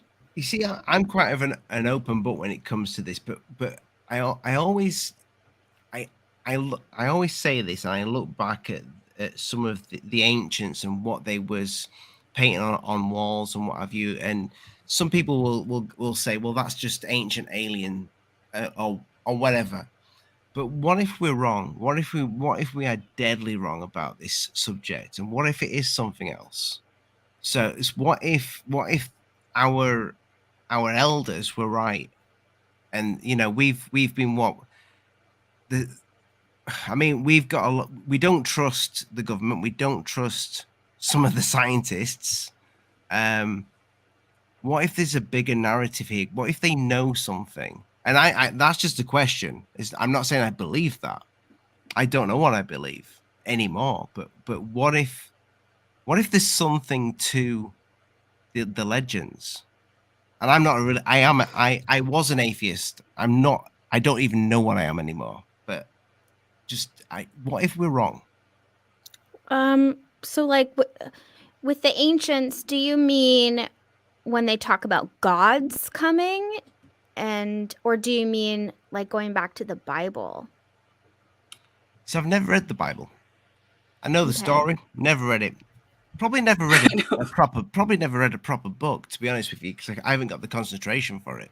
I feel like but when you've had experience with strange things going on in your life, and we talk about the paranormal, I struggle to my little tiny peapod brain struggles to comprehend extraterrestrials and playing mind tricks on me with shadow figures and all sorts of crazy numbers popping up, crazy coincidences. I struggle with that, to think like synchronicities. Yeah. Mm-hmm. So it always makes me think back to, well, what if it is something different? I don't know if any of you guys have heard of Aleister Crowley. Of course. Yeah. And he depicted, I love bringing it up every single time, but I'll bring it up again because it's one of my favorite pictures. But he painted Lamb. Yeah. Mm-hmm. Yeah. So is that just a guy that just painted a random picture, or is that a guy that saw an alien? No, he for sure conjured that thing. He conjured it. He for Okay, sure did. so is it so you said that you're not sure about the demon thing, but what's that? Okay, so when it comes to Crowley and his weird shit, we've talked about it a few times on the podcast. So when it comes to Crowley, you have to understand that he was working in a realm of magic, and not magic like fucking wizards at Harry Potter, but more like you can create things within your own mind's eye, you can create your own reality and things like that. And so several of the things that he did were these kind of like rituals and things like that to summon demons or whatever. But again, you're using the word demon because I think it's something that you don't necessarily understand. Then you have to get into the whole world of what is an alien and where do you think an alien comes from? Do aliens only come from space inside of spaceships, right? That's one idea. But I also think that aliens are extra dimensional beings and can come in and out of our plane at any time. So why is it not that he basically was doing a very early version of CE5, if we're going to get technical with it? He set his intentions, he did a little ritual, and then an alien popped out and fucking talked to him. Mm-hmm. And a demon, it's the same thing. It's like when they saw something positive, they then referred it to an angel. Mm-hmm. So it's the same thing when we talk, I think, with extraterrestrials. And just like with humans, there's good and there's bad.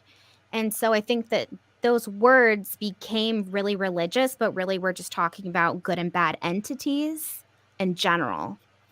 So for sure, I think that he was doing some type of CE5, and he wanted something dark because that's what he resonated with, and that's how everything is. I think in this universe, you're gonna get what you resonate with.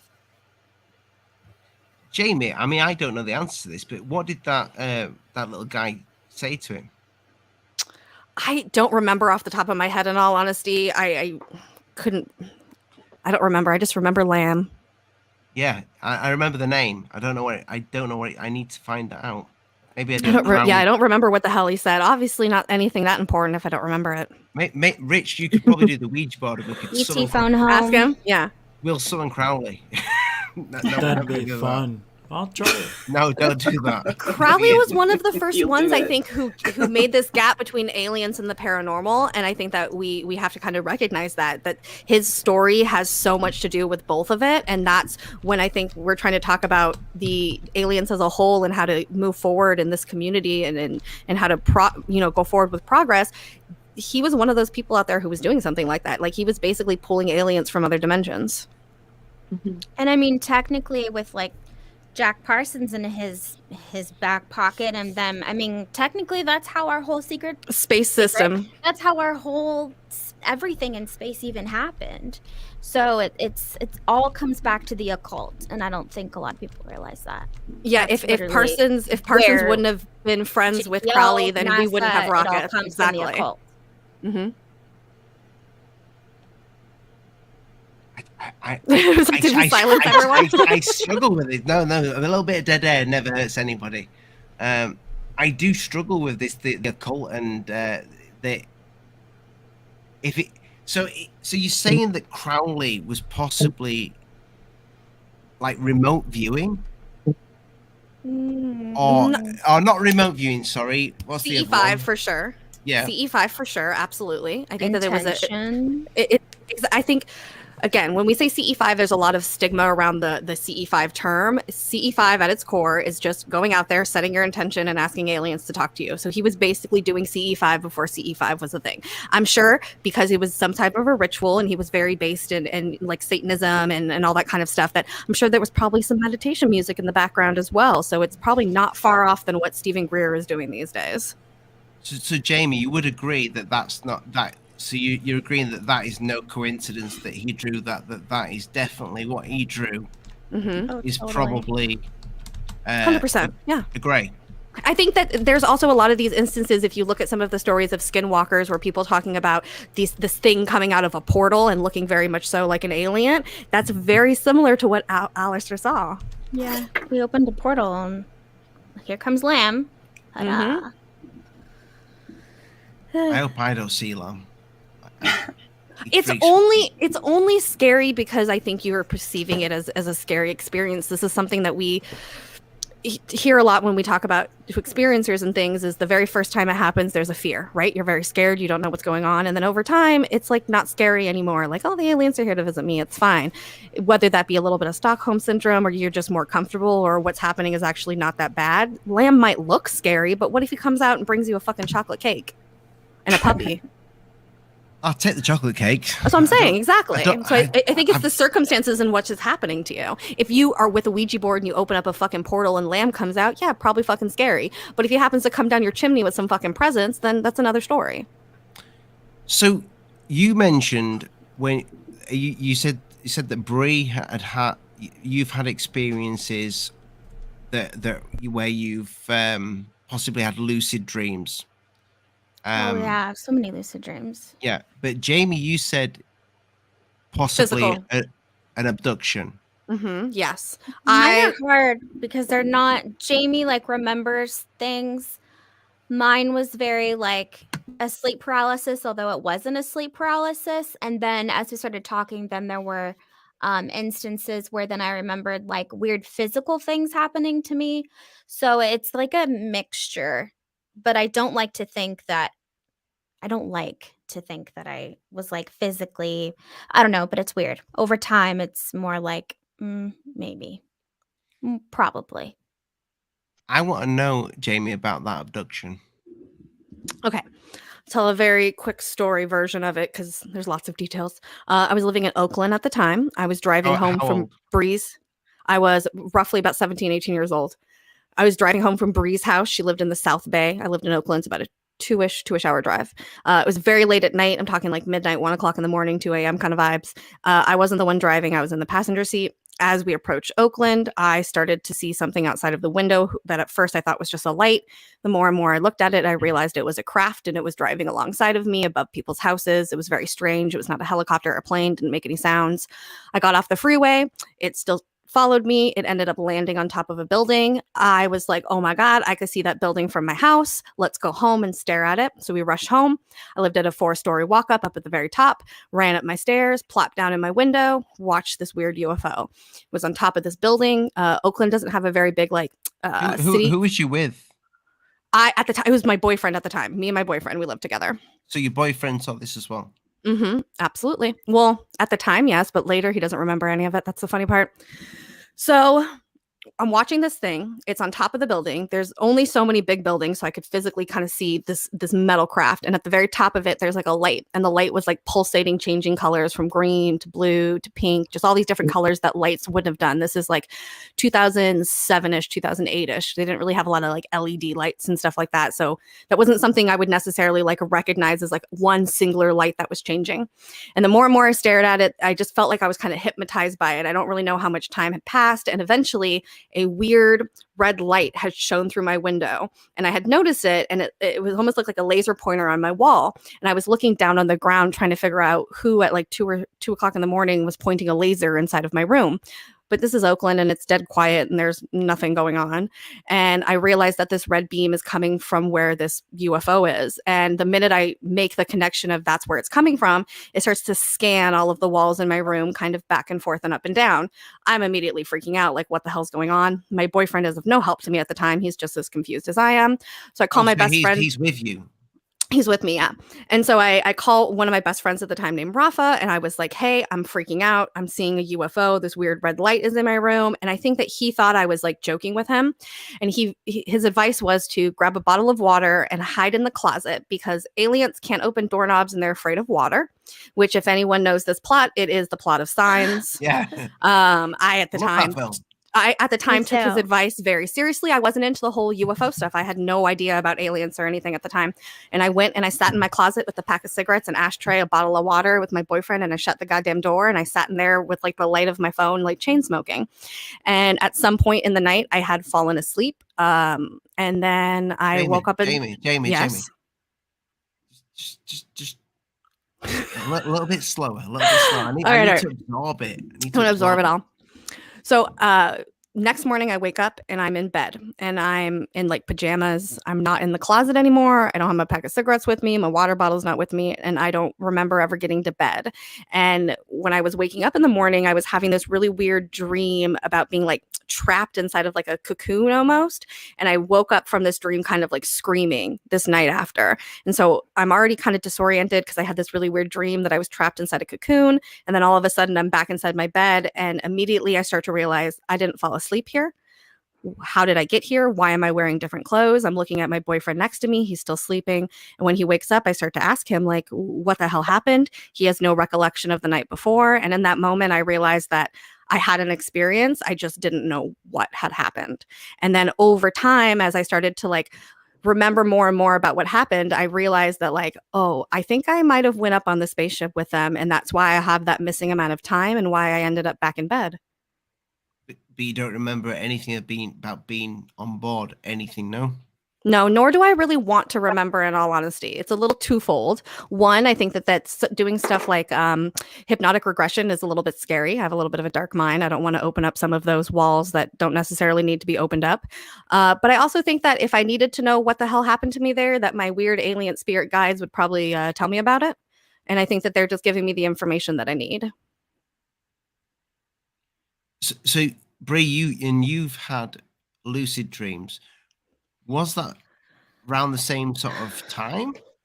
Yeah, the first time, it was probably within the first week or two, maybe, of Jamie's experience. Mhm.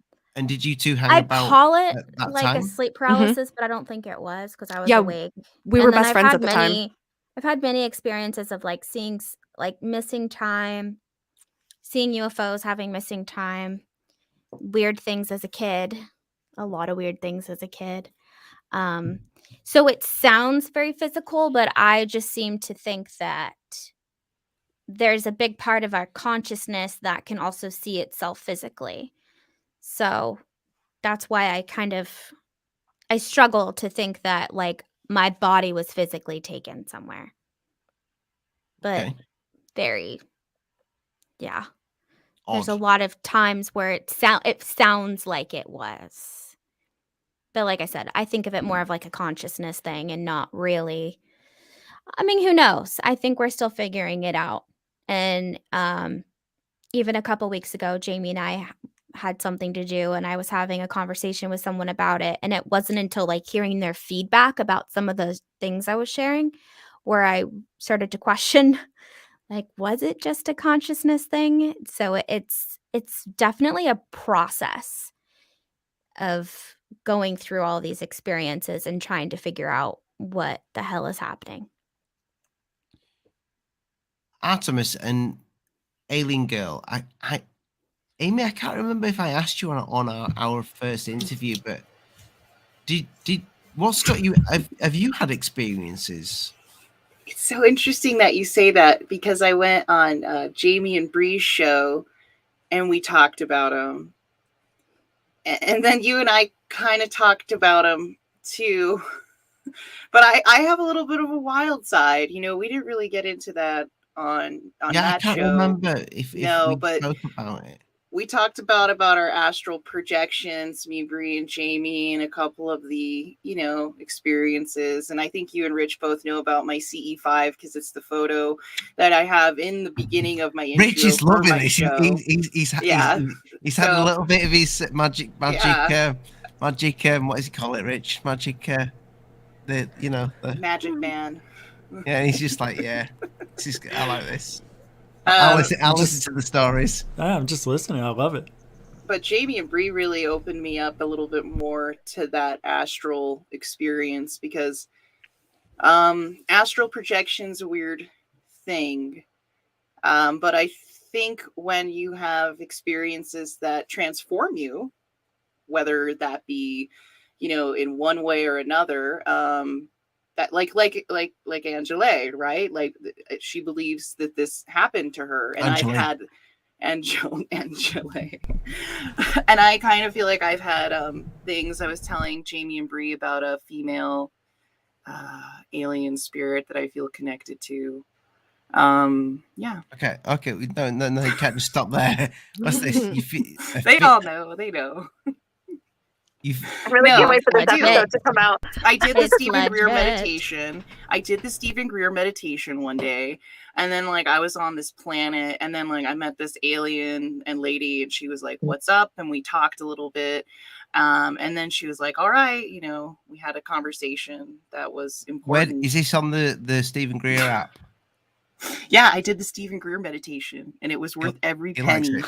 Yeah, It was It is. worth I have it every too. penny. I have he's the happy. app too. He's It's happy. cool. He's happy. He's happy. He is. He got all $6 out of me, and I met an alien through it. Is that how much the app is? Priceless.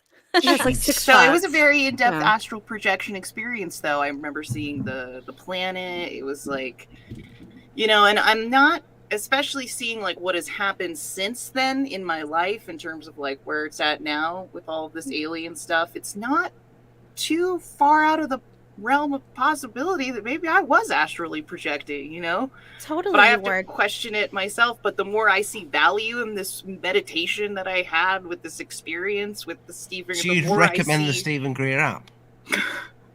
yes, I got my money's worth, man. Like, come on, we're all here for the fun too, right? I paid $6. I got an alien. Everyone, stop hating on Stephen Greer for an app. He spent money. I don't. he I spent- don't. I love No, him. not just people in general. I think that they hate him so much. Yes, Stephen Greer is a very interesting fellow, but he created an app that actually does some pretty cool things. And so spend the money and just try it yourself. What the hell is $6 or $7 to people? Obviously, Or the don't fact even that spend they the think money. it was Even in worth it. Canada. I don't know. Stephen, Don't if even that's spend the money to Canadian. be open to it. Be open to the possibility that your consciousness can connect with other consciousness. That's it. And you could see, not that. There you go. This little Bijou. guy. Bijou. I love Isn't that his name? I love that little guy. He looks like What's his name? He's a, I don't know. But Bijou. he's very Bijou. he's very wrinkled. It looks like David Wilcock. Maybe. Probably is. No, it really does. Please, yeah. Oh my god. Maybe it is David Wilcock. Maybe it is. Wilcock. Maybe And it's It might Dave. be. Go to the do the picture again, Allie. The one on the left looks like the Aleister Crowley guy. Very much I so, like like the one- Lamb. Yeah. Yeah, Lamb, right. Same kind of like triangle little face. Oh, I see it, like his little eyes in there, and his nose and his mouth. Yeah. Yeah. Yeah, right? It's just Very flying much. through the air. You never know, Chilling. man. Hey, if we don't Chilling. open our minds, we don't get anywhere.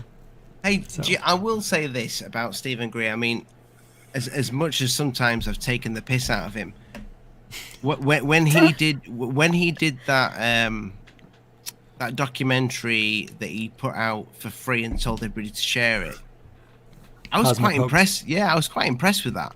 I liked it, and It costs money to do. everybody says, he Mhm. says Lee's a good buddy of mine. And he's like, yeah, but he's just selling an app. But you know what? I've got a Patreon page. I sell T-shirts. Mm-hmm. I get super chats. Mm-hmm. He's just on a bigger scale, you know. That's Exactly.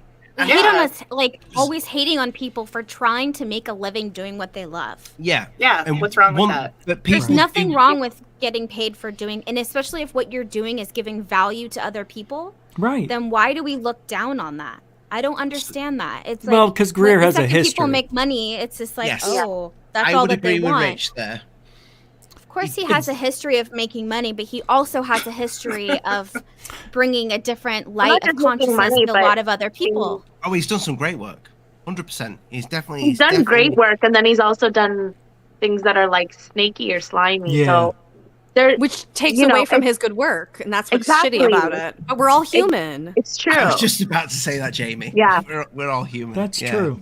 You know. I think It's they like get sucked celebrities. in I early don't- on, though. I don't have a problem with him selling an app. Like if he was, if he had a better reputation otherwise, you know, because I agree. Like, what's wrong with people trying to make a living doing what they love instead of some crappy 9 to 5 that they're working daily and that is slowly killing them and is not fulfilling. And I can speak from experience, like working in Yep. an office that's like just Me too, a yeah. whatever job, like pays the bills.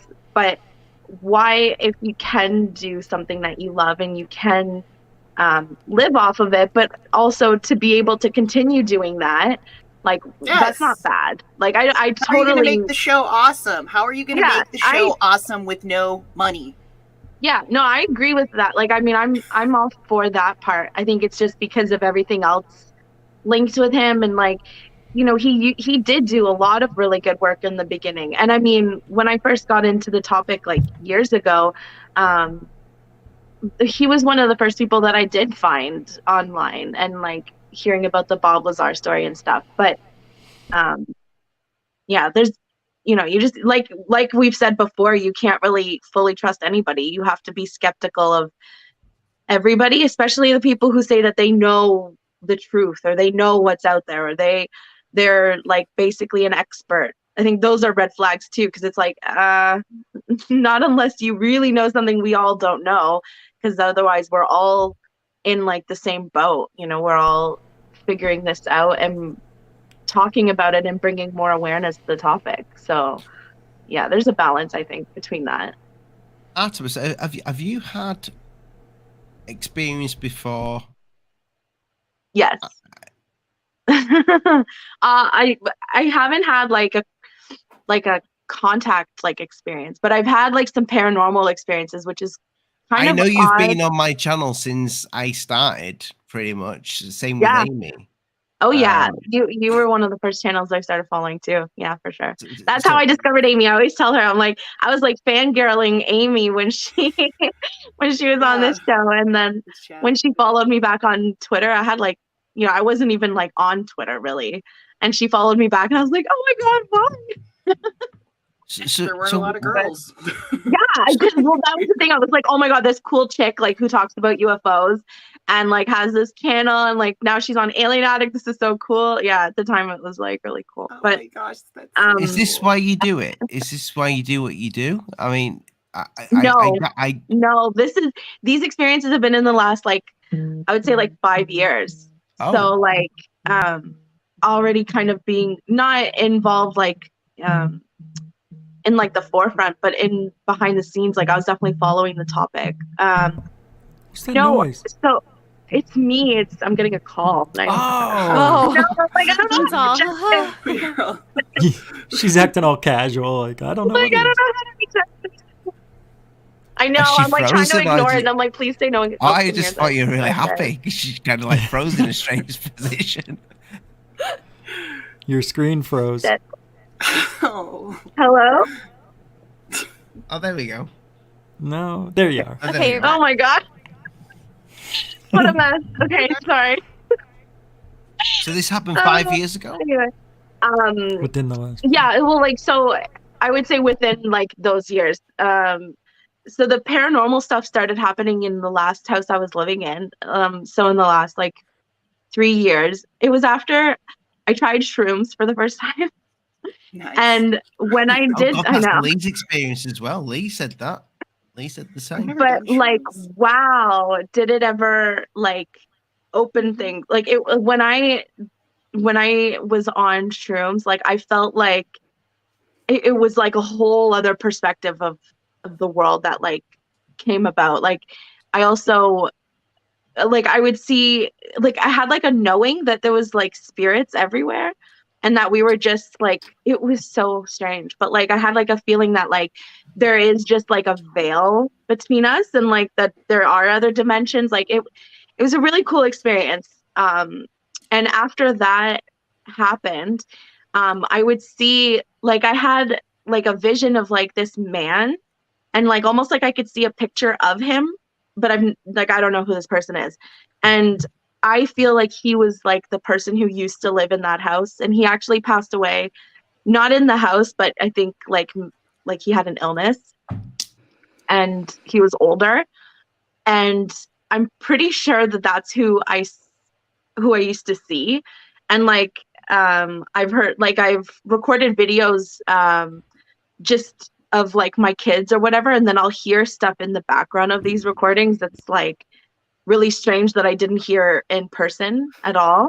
And then, I would just keep seeing this man, and then I would feel like randomly like I was being like touched on the shoulder, or like somebody grabbed like my ankle once while I was trying to walk. Like it really strange things that I can't explain, but also no idea what the heck was going on.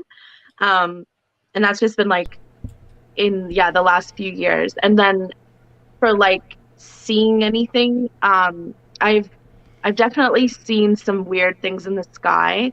And actually last month, so it was sometime in October, Josh saw it too. We were outside and it was pretty late, I guess. It was like after 11 or something. So it was pretty dark and it was a clear sky that night. And so it happened like in three different instances. He saw two and I saw all three. So there was like some weird light and it was moving kind of like in a circular motion, and it like phased out. And I saw it and I like freaked out, and Josh didn't see it. And I was like, oh my God, this was so weird. Like, what was that? I kept talking about it because I'm like, I can't believe you didn't see that. That was so, like, it was just acting in like a weird way. And then all of a sudden it reappeared. And I'm like, I bet you it's because I'm talking about it. Like, and so it came back and it was still acting in that like weird way. And then we saw what looked like a comet or something, because it was like a big ball of light and it like almost looked like it was on fire, and then it like zoomed and like faded right out, and it was like in like this like not explosion manner, but it like bursted and then like faded out into nothing. And that was really strange. And that was all like in the matter of like 20 minutes of each other. So that was really cool. I felt like I was seeing something very strange. I don't know what it was, but yeah, that's like the extent of how much I've actually seen, is just like lights kind of thing in the sky. But things that make me really question, because I've seen satellites, I've seen airplanes, like I see airplanes a lot around here. And yeah, those were definitely some interesting things that had me thinking like, that could have been something really cool and really, really rare. And I mean, Josh saw the two of the three, and he agrees. He's like, I don't know what the heck that was. So it's interesting. I mean, you never know what you're going to see.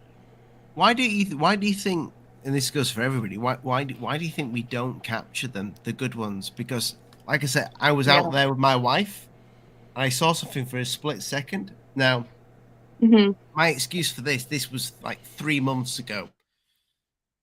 I've got an iPhone 12 mini because I like small things. It's a nice little small phone. But it's got a great camera. It's not got the optical. It's not got the optical zoom on it. But I just thought, I looked at it and it was a tiny dot in the sky, and I had a feeling that it was strange. But I thought, I'm not even going to get my phone out because this will show nothing. So I watched it with my wife, and we watched it for about 40 seconds, and then it disappeared. When it actually got I was watching it for longer than that, but for 40 seconds it had our attention, and then it disappeared. But if I'd have filmed it on this, it just wouldn't. It doesn't come out. It would have been nothing. It would probably. It would have been maybe something's better than nothing, though. I agree, it's Rich. True. But yeah, even then I would like. I guess I have that same thing where it's like, it's not even worth it. I've tried recording things in the past, and like, it is really hard to identify what it is. And then I go back and watch it and I'm like, I can hardly tell, or like, I don't know. But it's true. I mean, I guess we just assume because we have like good cameras on our phones for taking like close proximity pictures that it'll be the same when we're like pointing it at the sky. But not really the case, because like on mine I have it's an Android, it's the S21 Ultra, and that one has like 100 times zoom, and I've taken really cool pictures of the moon and stuff. So like I can it is really cool. I can get like really nice pictures close up of planets, but you can't keep that still. You can't keep it. Oh, it's so hard. It's really hard. You can't do that. It's hard, but yeah, you can. But in that zoom, I've tried to do that even like on like airplanes and stuff like that. You kind of can, but not really, and like it doesn't come out clear. So even though we have like the technology theoretically in our hands, it doesn't come out the same way. You have to use a real camera, that's why. Yeah. and then have it like readily on hand. I know. Like, right at like the door, basically, in case you like run out and see this like anomaly, and that it doesn't disappear while you're running and getting it. That's what I did. I had 2 cameras, one with me everywhere I went, and one at the door. You know, depending on where I was. Yeah. It's really, you have to be like really like involved for that. Yeah, right. Yeah. But I have to get going, Ollie. No, you got to show, mate. We're not going for much longer anyway. I've been going for 2 hours. But Rich, thanks for joining us. Hey, thanks for inviting me. Link thanks for accepting me into your show. Thank you. Thanks for having a purple background. Bye, Rich. Great. Thanks. Bye, guys. Bye, ladies. Bye. All right. See, I said ladies. I said guys first. So. It's okay. Okay. Bye-bye, guys. Not offended, ladies. don't worry. Damn it. Some people do get offended though by that, you know, to be fair. Like by what? Like saying guys. like saying hey guys versus I can't like because technically you're females mate. Is there a gender neutral version? I'm not though? your mate. I feel like guys is the folks. general neutral. I'm just like bye guys. Bye, I say that all the time. Yeah. Guys is gender neutral. I feel like guys is kind of general neutral in that sense. Yeah. I'm like bye guys. Like just guys in general. Like all of y'all's are guys. I agree. I say hey guys, but then like I've been told before that like it's not inclusive, and I'm like, well, I'm not trying to not include anybody, you know. Yeah. Yeah. So you do have to watch and be mindful, I guess, of that. So, ladies, do you how do you feel about all the because you've been in this for a while, probably all of you, even before you had channels, but you see all the footage, and it's a few seconds long. Do we buy any of it? Do you know? I feel like every average Joe just tries to pull the wool over everybody's eyes, and they'll see something. I've had hot air balloons sent to me to my email, all sorts of stuff. It's like why do people do that shit? I just don't understand. I come across videos sometimes too where it's just like so CGI and they make it look like a spaceship and everyone's freaking out, and I'm just like, where's the value in that? Well, there isn't, but I honestly don't think there's much out there in terms of footage. I think the experiences, and I see this is why I love speaking to people like you guys, because I think the experiences and the actual what you've got to bring to the table when it comes to discussing the subject is a lot more important than the actual stupid videos of little dots in the sky that just disappear, or somebody filming outside their window in the car. I'm kind of sick of that. You know, I've steered away from that from a long time now. But it's like Jamie, you said it earlier, that you know, people, how can you?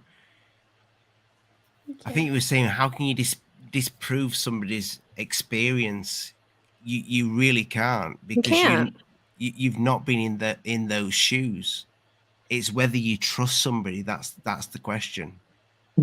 Yeah, or you don't even have to trust someone. It's just that you can't make someone believe. And I think Jamie and I have both come to that conclusion that you can't make someone believe. It doesn't matter what you put in front of them. You have to wait until they have an experience. Yeah, It's like all we about don't them. we don't do this podcast because we're trying to convince people aliens are real, right? We're doing this podcast because we're creating a space where this topic is normalized so that more and more people can talk about it. And so that's what we're doing. We're just trying to create a space where people can openly talk about it, whether it be their experiences or just the fact that they're interested in the subject. I think that's really what's important. Yeah, totally. I couldn't agree more. So in terms of the podcast, because we are coming to we've gone over 2 hours at the where I mean, all the links are in the descriptions, but how often do you girls go live, and what do you do? So live on YouTube is something we're a little bit new to. So like I said, we started our YouTube only maybe like 6 months ago, maybe a little bit longer now. There's like a lot of newer episodes where we do panels and stuff like this, where we've talked to Amy. Artemis is coming on soon, and we just have conversations with, like, this month we're doing experiencers. But we also have a podcast that we've been doing for the past 4 years that's on Apple Podcasts and Spotify and SoundCloud and iHeartRadio and all those things, you know, where we over the years not only talked to experiencers but done tons of interviews with people inside of the field, and then also gone over several different UFO cases and studied, you know, like the MJ12, or like we just recently not too long ago talked about different alien species, like every species had their own episode kind of thing. So just kind of an overall, we like the subject and we want to talk about all of it and every aspect of it. We did that with the podcast for a long time. We're still releasing our audio, but we are more transferring over to the whole YouTube world of videos and things. Yeah. So we'll probably start to be doing lives more and more. It has been just such a different transition for us, because we were used to getting at least a week's worth of information together and trying to really put it in like the perfect little packet to sit down and just record for an hour and give someone all of the information that we can gather on a certain topic. And it's a little bit different here because people want to see each other more often. So I think we are going to start transitioning back into trying to mix both of those. Kind of more going back to our really deep dives and not just interviewing people and trying to do it live. Yeah, you gave me all your links, but you didn't give me a YouTube link. I had to find that myself and put that. Did I? It's just youtube.com/ that one time I was abducted by aliens. I've put it in the description. Beautiful. But you didn't give me it, so I found it myself. Again, it's because we're just kind of new to it and all. Like I said, I'm not used to necessarily giving people our YouTube. Like, we've had a YouTube channel and there's like a few random videos from like a few years ago when we first started, but we never were in this video kind of world. And now we are. We do every Tuesday Bobby's Cryptid Corner. On Fridays, our normal episodes. And on weekends, we release old episodes of the podcast onto YouTube. Well, it's good stuff. Honestly, I'll be honest. I've watched about 4 shows. Bigfoot was my favorite, and I'm halfway through the one with Grant Cameron. And Grant, if you're watching this, Grant, I'd like you on the show, and you look a lot like the lead guy from Saw. Amy, I love that. Amy, what you're like a I'm gonna say like a phoenix, but you've not been killed yet. You've not been killed yet, so you're not rising from the flames. I haven't been killed yet. That's right. Because you are like a pink phoenix. Yes. Oh, I love that. Exactly. You see me. Oh, you started with the crafts channel, and then channel. You just thought, you know what? I love watching alien channels. Yeah. I'm gonna have an alien channel. No, I was talking with Bree and Jamie about this 2 days ago. I was like, I wanted to hang out with the people in the TV, and I am now. I love that she does that. I was like, Ollie seems cool. That'd be cool if I could just, like, I don't know, hang out with him. And then I got to, and just seeing everybody. I think I'd get in a lot of trouble. I would get in a lot of trouble if I hung out with you, Amy. I would get in a lot of trouble because everyone does. I would come home. I would come home, and I think my wife would say, "What's wrong with you?" Okay, moving on. I decided to start a show. No, and a lot of it actually came to the fact that I couldn't go to the bars with my friends. And my friends were super duper, so I just kind of kicked back and it all unfolded, and it's all been about beautiful friendships and beautiful people. And every time I think maybe I'll stop, I always have like another show I want to do with someone that I love and care about and want to have fun with. So I just think it's been such an amazing alignment. And honestly, the beauty of it all is like meeting all of you guys and all of our friends in the live chat. Well, you know, Amy, I think you've come a long way. You've just done so well with it, and hats off to you, my friend. Hats off to you. Yeah, for sure. Thanks. And one day, if I'm in the States, I'm gonna have a pint with you. Well, there you go. Yes. And then you guys will have to scoot up to Canada when you come to the contact in the desert.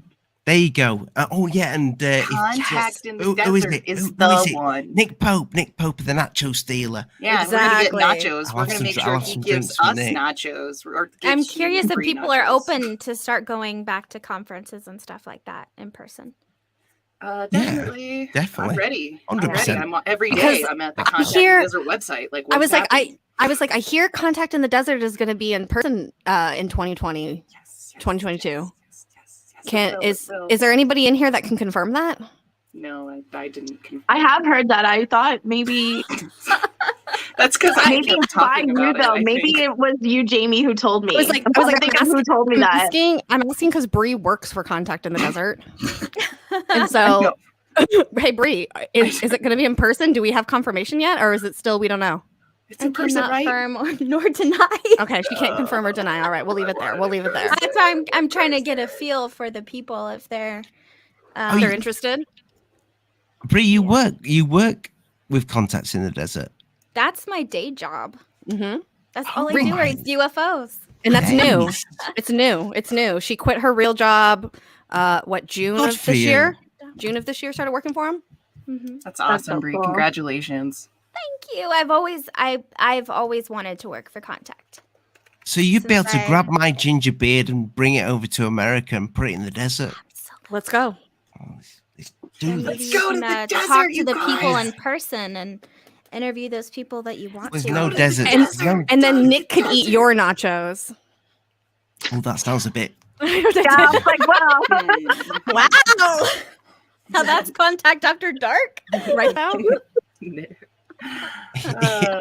He may want to. I don't know. Maybe You you will. know. Maybe you will. Maybe you won't. Apparently. my god. And- See, that's what I I was hope it's in wondering. person. It said COVID, people can't go anywhere. That's what I'm wondering is if like we're over the hump and we're gonna. oh, hopefully. Well, if you're hopefully. vaccinated, you'll be able to. Yeah. Okay. Let's don't talk about that. Oh, that's right. Right, we're not supposed to talk about the C word. Yeah, sorry. No. Or Just the V word. But it's I- true though. In general, I think if you are like a lot of things have been opening up, like even just like to watch sports and things like that, like Because, movie theaters. Yeah. I love But- watching movies from home, I have to say. I Because know. disclosure Well, nice. con. honestly, like it's so much more comfortable. You can have all your snacks and like set it all up. But Exactly. is- Drinks. I haven't been to the movies in so long, even before all this, that like there is something about like seeing a movie like huge on the screen, but to even go back and like sit in like a whole room with like all these strangers, listening to them like I don't know. There's pros and cons. Yeah. Pros and cons. exactly. I like watching movies at home too. So yeah. Artemis, then. So what's going? What's going to be going on in your little UFO world? Well, this week we have Philip Mantle, he's an international UFO researcher, and he's based in the UK. Yeah, so we're gonna be talking to him on Wednesday, and on Friday we've got Alien Girl, Quantum Witch, and Benji on the show. So that'll be really fun. I'm so excited for that one too, actually. Me too. That'll be awesome. Yeah. And then actually I just remembered tomorrow night, Josh and I are guest appearancing on DJ's show, Calling All Beings. So that'll be really cool too. Nice. So yeah, we have a lot going on, and like we've booked the next few weeks of shows. We haven't released the promos for them all, but we're trying to stick to only like 2 shows a week versus like 4. So Burnout is a real thing. It's a real thing. Burnout Mhm. is definitely a real thing. yeah, it is, and we both did, and also it didn't help like we've been like in separate countries too, so like it just adds to all those Yeah. emotions, but it's all good. For sure. Yeah, but all of those are like in my link tree and stuff, so just follow Primetime. All the links, people, are in Yeah. the descriptions. The We're descriptions. on the Only one socials and we description. update everything, so or we try anyway. Cool. I just put us on like Facebook, and I don't know why I did that, but Same. like, why You know, I not? checked it. just have it. Just have I us was there. like, well, we may as well. It does bring a different demographic, maybe older generation. I don't know. And same with TikTok. I'm like, what the F am I doing That's on a memo. TikTok? Oh no, TikTok is it. TikTok's See, where it's at. I'm still learning, okay? But like TikTok is chaotic, I feel. Every time It I open is. TikTok, it just like screams at me. It's like Yes. these Yeah. videos start playing and I'm just like, it's very chaotic. I was like, I live in chaos. Like me and Brie have this joke, like we're chaos beings. And so I live for that. I'm like, yes, the music, the dancing, all of it, bring it to me. I don't mind that. I wish it didn't start as soon as you open the app. Like It does. should ask It's you to ready start. to party. It's It just really like- is. It really is.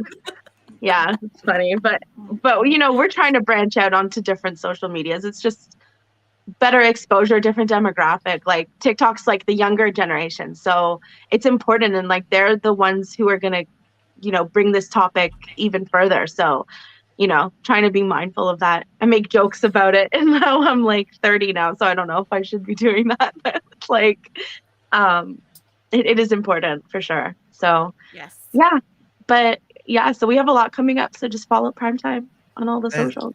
There's the message, people. TikTok is important. Remember that. I'm 40. Why if you take anything away from this episode, it's TikTok is so important. I've made one. Love I've it. made one. I've done nothing. Good. Just like you said, Artemis. You should just do little updates. I click on it and it just yells at me. Yes, I don't know. understand it. Just But- some random person just You don't comes like on being going, yelled blah, at? well, no, I'm used Yeah. to getting yelled at. But, you know. Jamie and I Yeah. just send each other So- like 7 things a day. It is good though. I'm Yeah. glad you did. Like, just put little clips up. All I've done is just put like clips, and then like I kind of leave, and I'm like, Well, and that's the But- thing. Like, you guys have these channels, you have these literally hours and hours worth of footage. Just start making fucking clips of it. Use Canva to Exactly. make it look nice inside of fucking TikTok and post the shit. It's I know. super easy to do. yeah, There's it's not so that many hard. It's just like, Niches in TikTok too. It's really not just for kids. Jamie and No, I I are know, like big I know. followers of, you know, we got We're addicted. conspiracy talk. You got I witch love your talk. TikTok. Are you Oh, kidding? I thank you. tweet yours. Thank you. You know, So, yeah. Alien scientist, probably one of my favorite people in the field. I've been subscribed for many years. We keep saying, let's sort a show out. Let's sort a show out, my friend.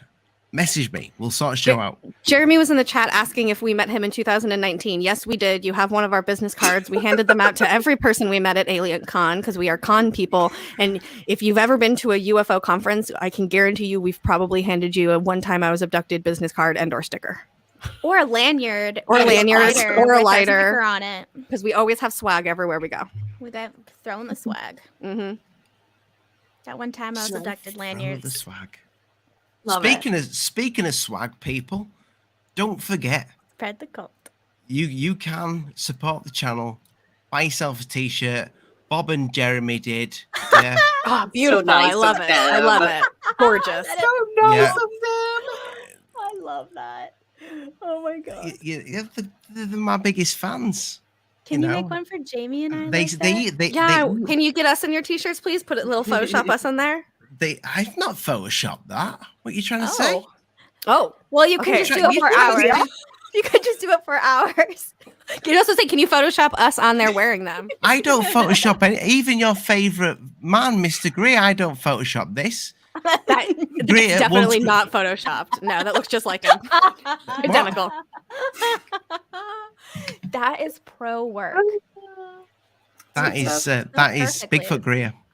That's Bigfoot Greer. awesome. You should make stickers of that. Seriously, put that on a shirt, please. I'll buy it. I would put that on my laptop. Yeah. That would be cool on a shirt. Well, you It'd be know, funny. I will ask Stephen's permission, but he might want to cut. I believe I believe that that since he's a public person, he has no rights to his image, and you can take Oh it for my- all you want. I'm pretty sure. Interesting. does that Just mean, add a mole and then be like, Can that's I do home agree on a t-shirt? I don't think the Homer part you can because that is intellectual property, but I believe Greer's face itself is fair game. Right.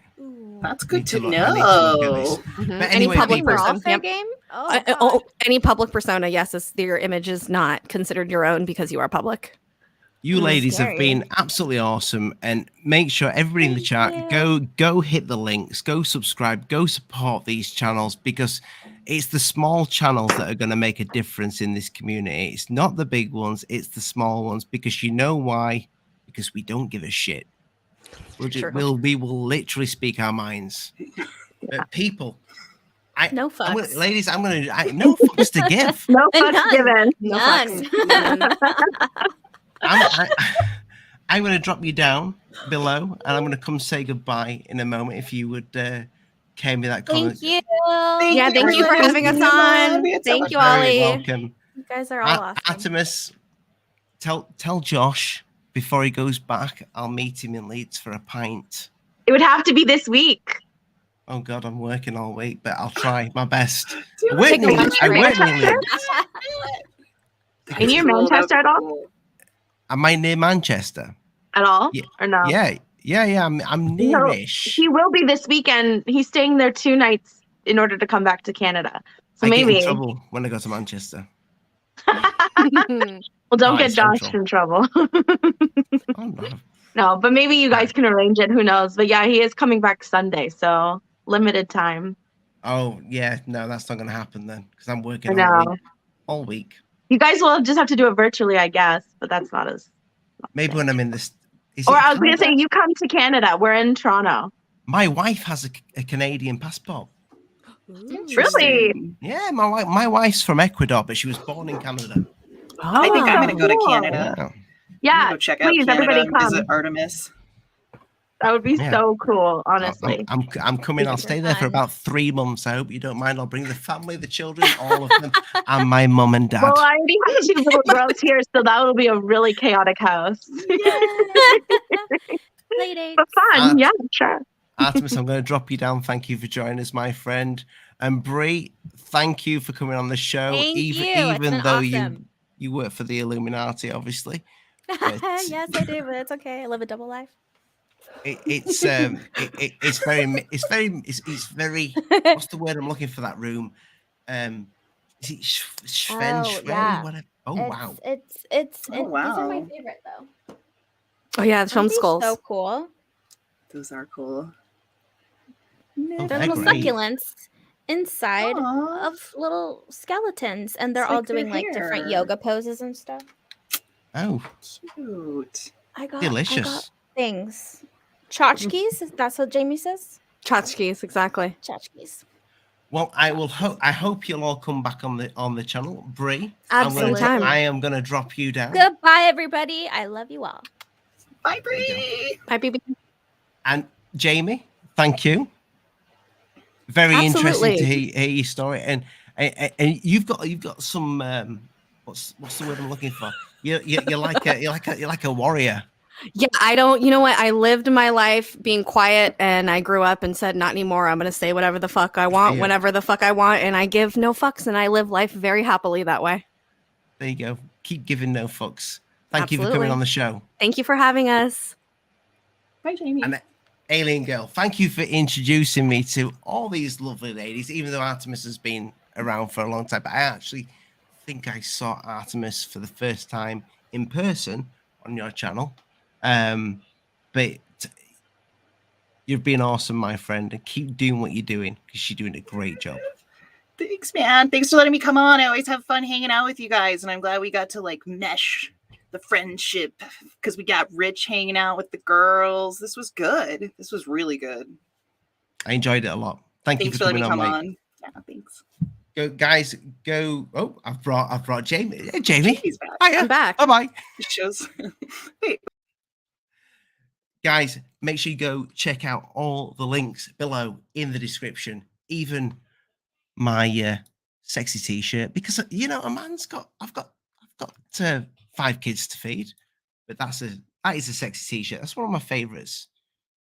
What, Jeremy, if you're watching this, Bob, I'm sure you'd like one of those. Go check it out. But no, on a serious note, guys, I want to thank everybody that's been in the chat, that's sharing the channel out, that is spreading the word, that is just being nice in the community, that's been genuine people, because without you guys, there would be no Alien Addicts. So I appreciate all of you. Just keep doing what you're doing. Keep supporting the channel, sharing it out to your friends, and it's appreciated. Good night, God bless. Mind the bugs don't bite.